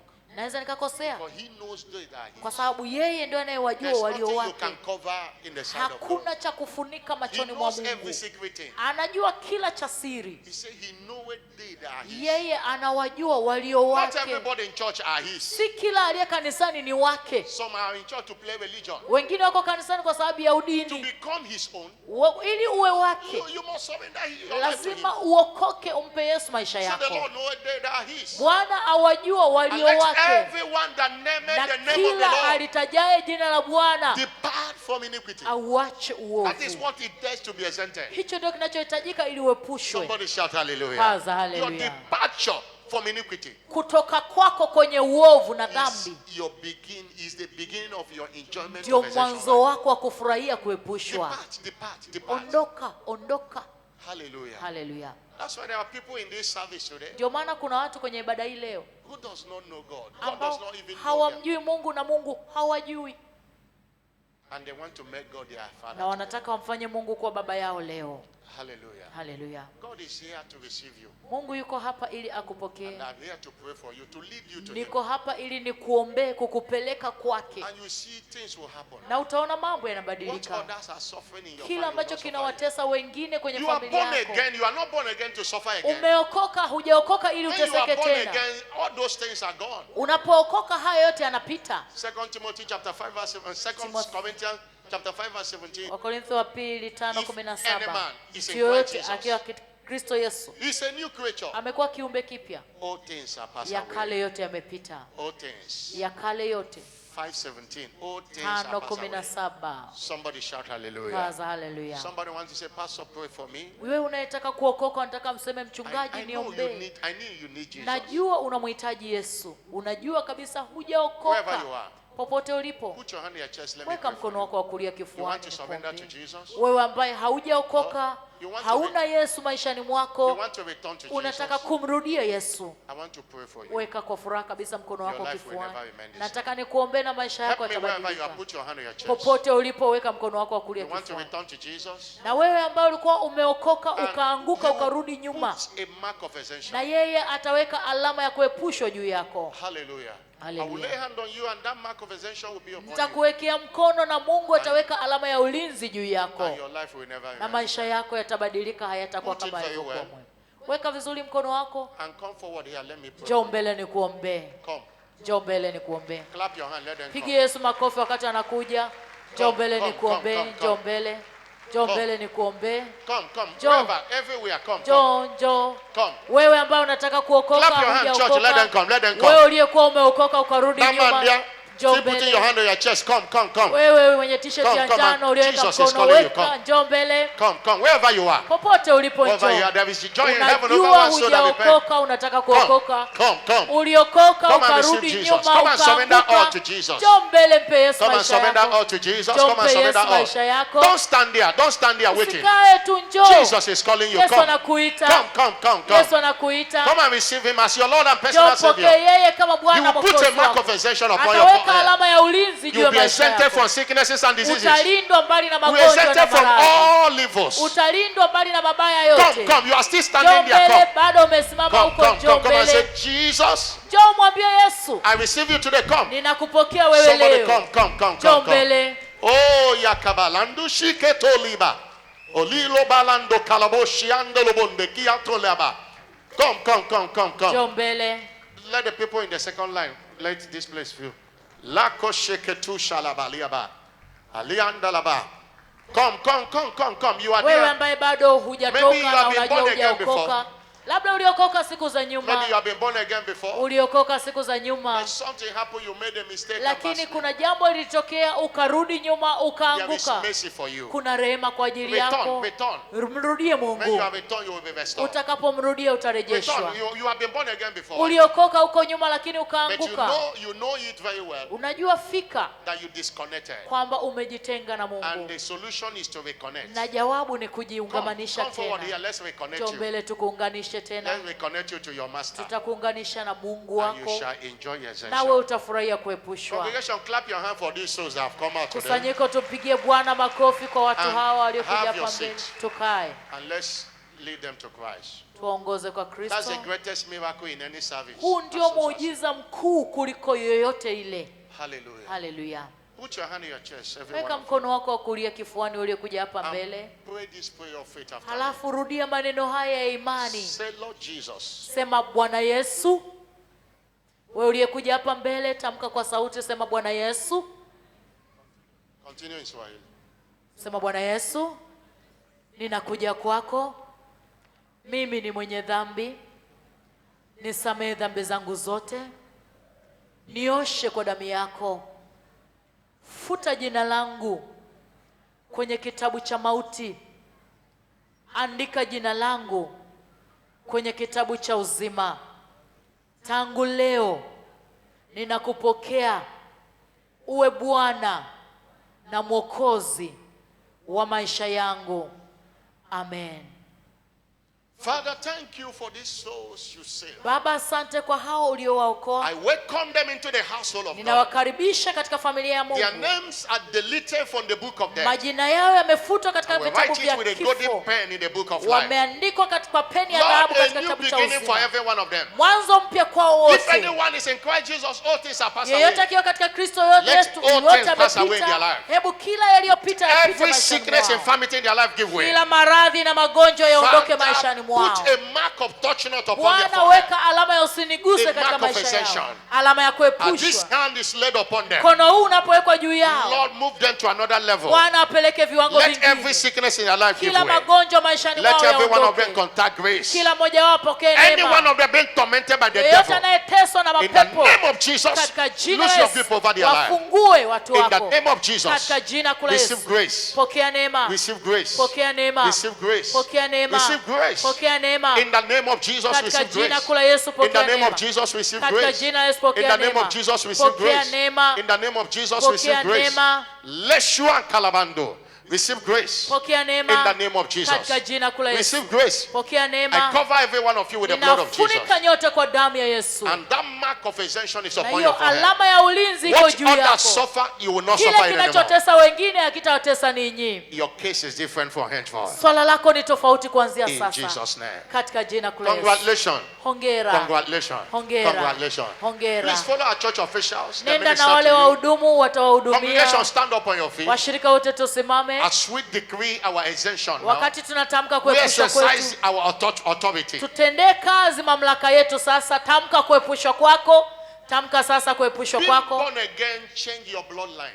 Unapookoka You unabadilisha are now saved ukoo by wako. the stainless blood of Jesus. Sasa wewe umebeba damu ya Yesu sio That's na why hatia. watch your family members suffer. Ndio You are maana not kile permitted to suffer kinachowatesa familia yako hakitakukaribia wewe, because your case is kwa different. sababu swala lako wewe ni Don't say tofauti. because we are in the same family. Usiseme kwa sababu ni familia moja. If you are genuinely born Kama again, kweli umeokoka, salvation changes your family. wokovu unabadilisha familia yako, Somebody, and the spiritual is greater than the biological. na ya kiroho ni kubwa kuliko ya No, kibiolojia. I am not permitted to suffer. Bwana, siruhusiwi Maybe they kuteseka. suffer delay in marriage. Tamka sasa, labda kwenye Maybe familia they yenu don't- hamuolewi, nothing work for anybody. hamuoi, labda hawapati In the kazi. name of Jesus, I Katika am jina la Yesu represented. natamka mimi Lift up your nimeepushwa, voice and declare your exemption. nimetengwa. Swala langu ni Whatever today in tofauti. your family, Chochote in kinachotesa the community familia, where you live, kwenye in jamii this town, unayoishi, in this nation, katika ukoo Tanzania, wako, taifa begin to lako, declare your exemption. anza kutamka wewe What umeepushwa. others suffer, I am not permitted to suffer you. Kinachotesa wengine mimi sitateseka nacho. Lishokebo likabanda la boshia.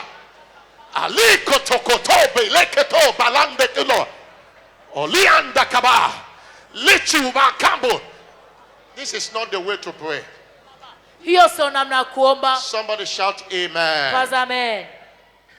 Matthew 11 verse 12. Mathayo 11:12. It's not God come and exempt me. Sio You know Mungu that it njoo is your right. niepushe, Mungu You niepushe. need to exercise it. Unajua ni haki yako, lazima ukichukue And kwa the fujo, language they kwa don't lazima. or never understand is the language of force. Lugha pekee ambayo shetani anaielewa ni lugha ya Say from lazima. the days of John the Baptist Tangu siku za Yohana Mbatizaji until now, mpaka sasa hivi, the kingdom of God suffer violence. ufalme wa Mungu unachukuliwa na wenye And the nguvu. violent take it by Ni force. wale tu wenye nguvu ndio You are wanauteka. commanding your exemption. Unaamuru That kuepushwa whatever kwako, anyone in this nation kwamba suffered, I am chochote ambacho exempted. wanateseka katika Whatever taifa anyone hili, in this world, planet katika Earth suffered, I am dunia hii exempted. wanateseka, mimi nimeepushwa. Lift up your voice and take it by Inua force. sauti yako kwa Take it by force, kumaanisha, take it by force. lazimisha, chukua kwa nguvu, chukua kwa kumaanisha. What others suffer, you are not permitted to Nachotesa suffer it. wengine, mimi Because siruhusiwi the kuteseka. God of exemption is your Mungu God. wa kuepusha The ndiye God Mungu. that exempted the Egypt Mungu of Israelites aliyewaepusha wana wa from Israeli every plague bali suffered by na Egypt. kila mapigo. You are not an Egyptian, you are an Wewe Israelite sio by Misri, wewe ni definition. Mwisraeli. The Bible said the one that is born again is a joint heir with Inasema Christ. yeyote aliyeokoka What ni others mrithi suffer, pamoja you na are not Kristo. permitted to suffer it. Kinachotesa wengine You are exempted huruhusiwi from kuteseka untimely nacho. death. Umeepushwa na kifo You are kabla ya wakati. exempted from marital delay and Umeepushwa na destruction. kucheleweshwa You katika are ndoa. exempted from any misfortune. Umeepushwa na kila You are exempted mabaya. from accident and Umeepushwa mbali na ajali mishap. na kila Lift up mabaya. your voice Inua and command your sauti yako, exemption. tamka, amuru Lift up your kuepushwa kwako. voice and command your exemption. Amuru The kuepushwa kwako. God of exemption will Mungu wa answer you. kuepushwa akujibu The wewe. God of exemption will answer you. Mungu wa kuepushwa The God akujibu. of exemption will answer you. Mungu wa kuepushwa Lift up your akujibu. voice. Inua sauti yako. Alakotekoteketolibalabakatoloboshia. Alabababa. Olukatu ndeketo bekia. Likutinto libando eketoshakaba likoteliaba. Ayuliandelebo ebalibasu katoketu shakabalinda. Abrande keteshia kabalaba. Aliande keto ekute ketu shakaba. Ayuliande keto shiaba. Ayunde ketu shakaba. Aliando eboliande ketu balaba. Ayulia baba balaba. Ayala balaba. Ayila balabo shiaba. Elialaba. Elia baba salaba.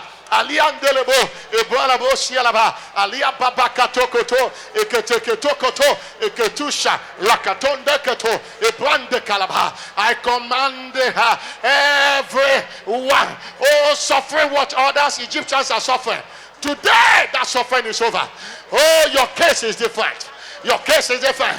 Begin to declare, my case is different. Anza Everything kutamka, others suffer, I'm swala not langu permitted ni to suffer tofauti. it. I'm Swala not langu ni permitted to tofauti. suffer it. Siruhusiwi I'm not permitted. kuteseka. Where there is no Siruhusiwi job, I will kuteseka. have plenty of job. Pale ambapo kuna Oh, kazi, where there is mimi no money, I will nitapokea have plenty kazi of yangu. it. In any family, God exempted his people. Lord, the God of exemption, exempt anyone. Oh, break it, Oliaba. They are the beloved of the Lord. They are sons and daughters of your servant Bishop David Adebo. Oh, exempt them, exempt them. The plague in the town will not near them. The epidemic in the town will not near them. Any sickness they introduced by the devil, it will not come near anyone here. And everyone related to us, in the name of Jesus Christ. Ole kato shakaba, ayulian de kato, ibala brakato koto, iketu shakaba, lakato koto koto, ibranda kata, ayulia baba baliba, iketu shakaba. Aliande ketosia ebande debosia baraba ayulianda boliaba abolia babalando belia ekute kotosia le ketolia baraba. Is somebody praying? Is somebody praying? Is somebody praying? Is somebody praying? Oh yakabosia baraba aliande lebo eketosia kaba alando bekatosha kaba ekute kotokotolebol le ketoliaba. In the name of Jesus Christ. Katika jina kula Yesu Kristo. Somebody shout a louder amen. Paza amen. Going back to where we read before, we are going to put a mark of exemption. Tutarudi pale tuliposoma kabla na kuweka alama ya As kuepushwa. God commanded. Kama Mungu alivyoamuru. In Ezekiel chapter 9 verse 4 to 6. Ezekieli 9:4-6. God commanded that the mark should be put. Mungu akaamuru alama au chapa iwekwe. That mark is not a mark to see with the physical eye. Hiyo alama sio ya kuyaona kwa macho ya nyama. Hallelujah. Hallelujah. And he said you should set a mark upon their forehead. Anasema ataweka alama katika And after vipaji he vya said, nyuso za watu, when the destroyer came, when you see the mark. ili pale yule mharibu atakapokuja, atakapoiona hiyo alama. And when Apostle Paul was talking, Mtume Paulo alipokuwa it akiongea, was not something people can see. sio kitu ambacho watu wanaweza But he kuona, knew, you know it by revelation. lakini unajua kwa ufunuo. In Galatians 6 verse 17. Wagalatia That 6:17, mark that makes people not to trouble you. alama inafanya watu That mark that will wasikusumbue, make evil not to trouble you. alama itakayofanya mabaya He said, asikukaribie. from henceforth, Sema kuanzia sasa let no man trouble me. mtu asinitaabishe, For I bear in my body kwa maana mwilini mwangu nimebeba the mark of the Lord Jesus chapa Christ. zake Kristo Yesu. Anytime they think evil, they will see the mark there. Kila watakapofikiria mabaya wataona That mark alama, is Jesus. na hiyo alama ni He will Yesu. fight for you. Anything that can harm Jesus, the enemy Chochote that can kinachoweza harm you. kumdhuru Yesu basi kinaweza kukudhuru wewe. Hallelujah. Haleluya. And I bless that mark. Put your hand on Weka your mkono forehead. wako wa kulia kwenye paji lako It's la an uso. extension of my hand, Ni mwendelezo wa an mkono extension of wangu, the hand of the apostle over this na ni great commission. mwendelezo wa mkono wa mtumishi wa Mungu mtume juu ya huduma hii, And I decree na natamka that mark of exemption hiyo alama ya kuepushwa na is upon ulinzi your forehead now. iko juu ya paji lako la uso sasa. It's upon your forehead now. Iko juu ya paji lako la uso And it sasa, is the mark of our Lord Jesus na ni Christ. alama ya Yesu Kristo. They will see Christ in you. Watamuona Kristo ndani They will yako, see Christ in your forehead. watamuona Kristo katika paji lako la Any uso. evil that comes near you will see Christ and Mabaya run yote away. atakayokukaribia wewe yataona Any destruction Yesu. that comes near you will see Christ and Uharibifu run away. wote utakuja kutana na Yesu Receive ndani that yako. mark now in the name of Pokea Jesus alama ya Christ. Kristo ndani yako katika Receive jina la it now in the Pokea name of katika Jesus Christ. jina la Yesu Kristo. Raise your hand down. Shusha mkono wako. By this mark, Kwa alama you are exempted umeepushwa from untimely death. mbali na kifo cha kabla ya You are wakati. exempted Umeepushwa from every plague. mbali na kila You mapigo. are exempted Umeepushwa from sicknesses and mbali na diseases. magonjwa na You are maradhi. exempted Umeepushwa from lack and want. na uhitaji na You are kupungukiwa. exempted from stagnation. Umeepushwa na kudumaa na What kukwama. others suffer, you will not suffer it. Kinachowatesa wengine Anything hakitakukaribia wewe. plaguing any member of your family, Chochote kinachowapiga today familia I yako, decree exemption in the name leo of Jesus natamka Christ. kuepushwa katika What jina la your Yesu. village people are suffering, you will not Kile suffer watu wa it. kijiji chako wanachoteseka From nacho henceforth, hakitakaribia wewe. Kuanzia Your case sasa shall be different. swala lako ni tofauti, Because you are a chosen kwa generation. sababu wewe ni mzao mteule, Because you are a royal kwa sababu priesthood. wewe ni ukuhani wa Because you kifalme, are a peculiar kwa person. sababu wewe ni taifa Your takatifu. case shall be Swala different in the name lako of Jesus. litakuwa ni tofauti katika jina la Yesu. I'm not hearing another amen. Sijasikia amen. Where others go and fail, Pale ambapo wengine wanaenda na you shall go kushindwa, and succeed in the name wewe of Jesus utaenda Christ. na kufanikiwa katika jina la Yesu. Where others are not selling, Pale ambapo wengine your hawauzi, business will do well there in the biashara name of yako Jesus. itafanikiwa hapo. In a company where people are Kwenye stagnated, kampuni ambapo wengi your wamedumaa, case shall be different in that wewe company in the name utakuwa of Jesus. tofauti katika jina la Yesu. I'm not hearing another amen. Sikia amina. By this covenant day of Kwa exemption, siku hii ya kiagano kuepushwa na no kutengwa, evil shall befall you anymore. hakutakuwa na mabaya mbele yako. Anywhere your name is mentioned for Popote evil, jina lako linapotajwa kwa ubaya, Jesus will answer for you in the Yesu name of Jesus. atajibu kwa ajili yako.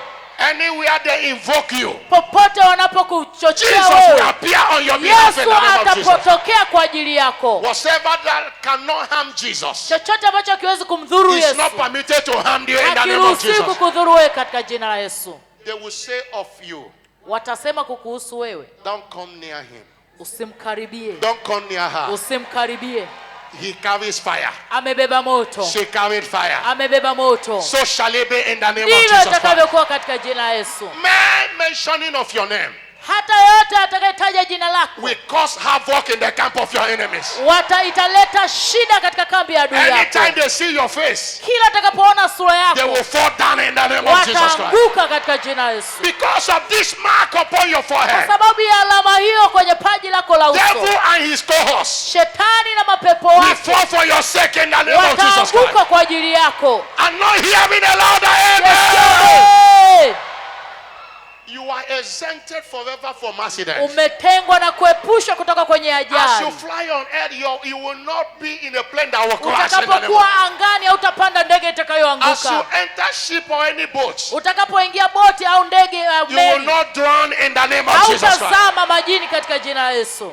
As we enter into this second half of the year, tunaingia katika nusu ya pili ya mwaka, this exemption will work for you. huku kuepushwa kutatenda kazi kwa ajili Whatever you yako. have suffered from January to June, Chochote ulichoteseka nacho Januari mpaka Juni, God will replace it with blessings for you. Mungu atabadilisha na baraka. The Bible says in Nahum chapter 1 verse 9, Nahum 1:9 nasema, what do you imagine of the Lord? nawaza nini juu ya Bwana? He will make an utter end. Atakomesha An affliction shall not na abide the second mateso time. hayatainuka mara ya Any pili. affliction you suffer from Teso January lolote to December, ulioteseka kuanzia Januari it shall mpaka not sasa abide the second time in the name halitainuka of mara ya Jesus. pili katika jina la It Yesu. shall not abide the second time in the name Halitainuka of mara ya Jesus. pili katika jina la This Yesu. next 6 months, Hii miezi 6 iliyobaki, I decree natamka the anointing of next level come upon you upako wa now. viwango vipya uje juu yako.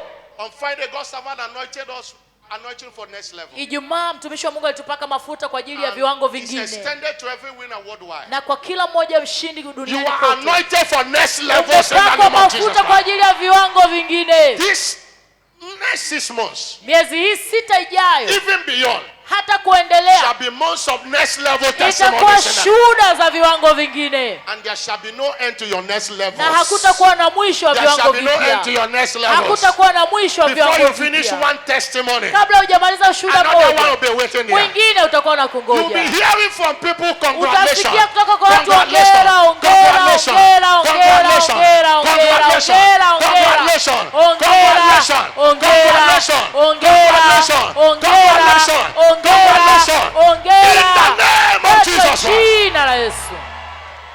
These 6 months coming, Miezi 6 ijayo, no one will say sorry to you. hakuna atakayekwambia pole, No one will gather to say sorry to you. hakuna atakayekusanyika kukwambia pole. People will not gather in your compound to say sorry to Watu you. watakuja kwako kusema But very pole, soon, muda sio mrefu they will gather to celebrate with you. watakuja na kukusherehekea. Very soon, Muda sio mrefu they will gather to congratulate you. watakusanyika na kukupongeza. I decree in these 6 months coming, Natamka miezi hii 6 ijayo, no hospital bed will see your back. hakuna kitanda cha hospitali No kitakacholaza hospital mgongo bed will wako. see your back. Hakuna kitanda cha hospitali Anyone who kitakacholaza have been mgongo wako. challenged in the last 6 months, Yeyote changamoto yote uliyoteseka I nayo miaka decree miezi 6, natamka that last sickness you suffer ule ugonjwa ulioumwa wa mwisho shall be the last ndio forever in the name utakaokuwa of Jesus. mwisho milele katika jina la Yesu. Anyone sick under the sound of my Yeyote voice, ambaye ni mgonjwa unayesikia sauti yangu that sasa, sickness is cursed huo now. ugonjwa umelaaniwa sasa. Loose her and let her go now. Fungue, mwachie aende. Loose him and let him go now. Fungue, mwachie Be aende. healed now in the name of Pone Jesus sasa Christ. katika jina la Yesu. Be healed now in the name of Pone Jesus sasa Christ. katika jina la Yesu. It's a new day for you Ni siku mpya kwako in the name of Jesus katika jina Christ. kuu la Yesu Kristo. In your business, next levels. Kwenye biashara yako viwango In your vipya, career, next level. taaluma viwango vipya, In your marriage, next kwenye level. ndoa yako viwango In your vipya, academics, next masomo levels. viwango vipya. The Bible says in Deuteronomy chapter 2 verse 3, Kumbukumbu la Torati 2:3. it says you have stayed in this mountain. Meuzunguka huu mlima vya kutosha. You have compassed this mountain long enough. Meuzunguka huu mlima vya You kutosha. have stayed in one, celebrating one thing, Umekaa one sehemu enough. moja ukikisherehekea hicho hicho No, ulicho it nacho is kwa long muda enough. mrefu. Imetosha. It is time to move forward. Imefika wakati wa It kusonga is time mbele. to change Ni level. wakati wa kubadilisha viwango. It is time to change Ni level. wakati wa kubadilisha And your viwango. next level begins now in the name Viwango of Jesus vyako Christ. vipya vinaanza sasa. That thing you celebrate in the last 6 months Kile ulichokisherehekea miezi 6 will iliyopita be a child's place for what God is going to do in the next year. itakuwa ni cha kitoto kwa kutokana na kile Mungu anachokwenda kukifanya miezi 6 No matter ijayo. how great it is, Haijalishi ni kikubwa vipi, it cannot be compared with what God has in store for hakiwezi you. kulinganishwa na kile Mungu alichonacho kwa ajili yako I miezi will 6 hear your ijayo. testimony this Na second half of the ngoja year. ushuhuda wako miezi 6 ijayo. I will come to dedicate your heart this second half of the year. Nitakuja kuweka wakfu nyumba yako God nusu ya will give pili you ya mwaka. speed of accomplishment. Mungu atakupa roho ya I decree utimilifu. speed of accomplishment in the name Tamka of Jesus. kasi ya utimilifu katika jina la Yesu. This second half, Nusu hii ya pili I will officiate your wedding here. nitafungisha ndoa yako I hapa. will officiate your wedding here. Nitafungisha ndoa It yako doesn't hapa. matter what is not happening or what is Haijalishi happening. nini It kinatokea, doesn't nini matter whether you are in kitokee. a relationship or not. Haijalishi uko kwenye God uhusiano decides au to stay la. somebody. This second half of the Nusu year, hii ya pili ya I will mwaka officiate your wedding in this altar. nitafungisha ndoa yako hapa In the name of Jesus katika Christ. jina la Yesu Kristo. So shall it be. Ndivyo Wave itakavyokuwa. those hands to Jesus and give him all the glory. Unga mikono yako, mshukuru Mungu. Andelebo shia Pe kalabandeleba. utukufu. Thank you, Jesus. Asante Yesu. In Jesus' glorious name. Katika Yesu. Congratulate your neighbor. Pongeze jirani yako. Tell your neighbor, I've entered my next levels. Mwambie jirani yangu nimeingia katika viwango vyangu Say, I've vipya. entered my next levels. Sema nimeingia katika viwango vyangu vipya. Greet your neighbor now, because the next time you might be feeding a form to see him. Salimie vizuri jirani yako kwa sababu Greet him very utakapomwona well. Now, the tena next time you might utajaza be filling the form fomu to see ili him or her. kumuona. Somebody shout hallelujah.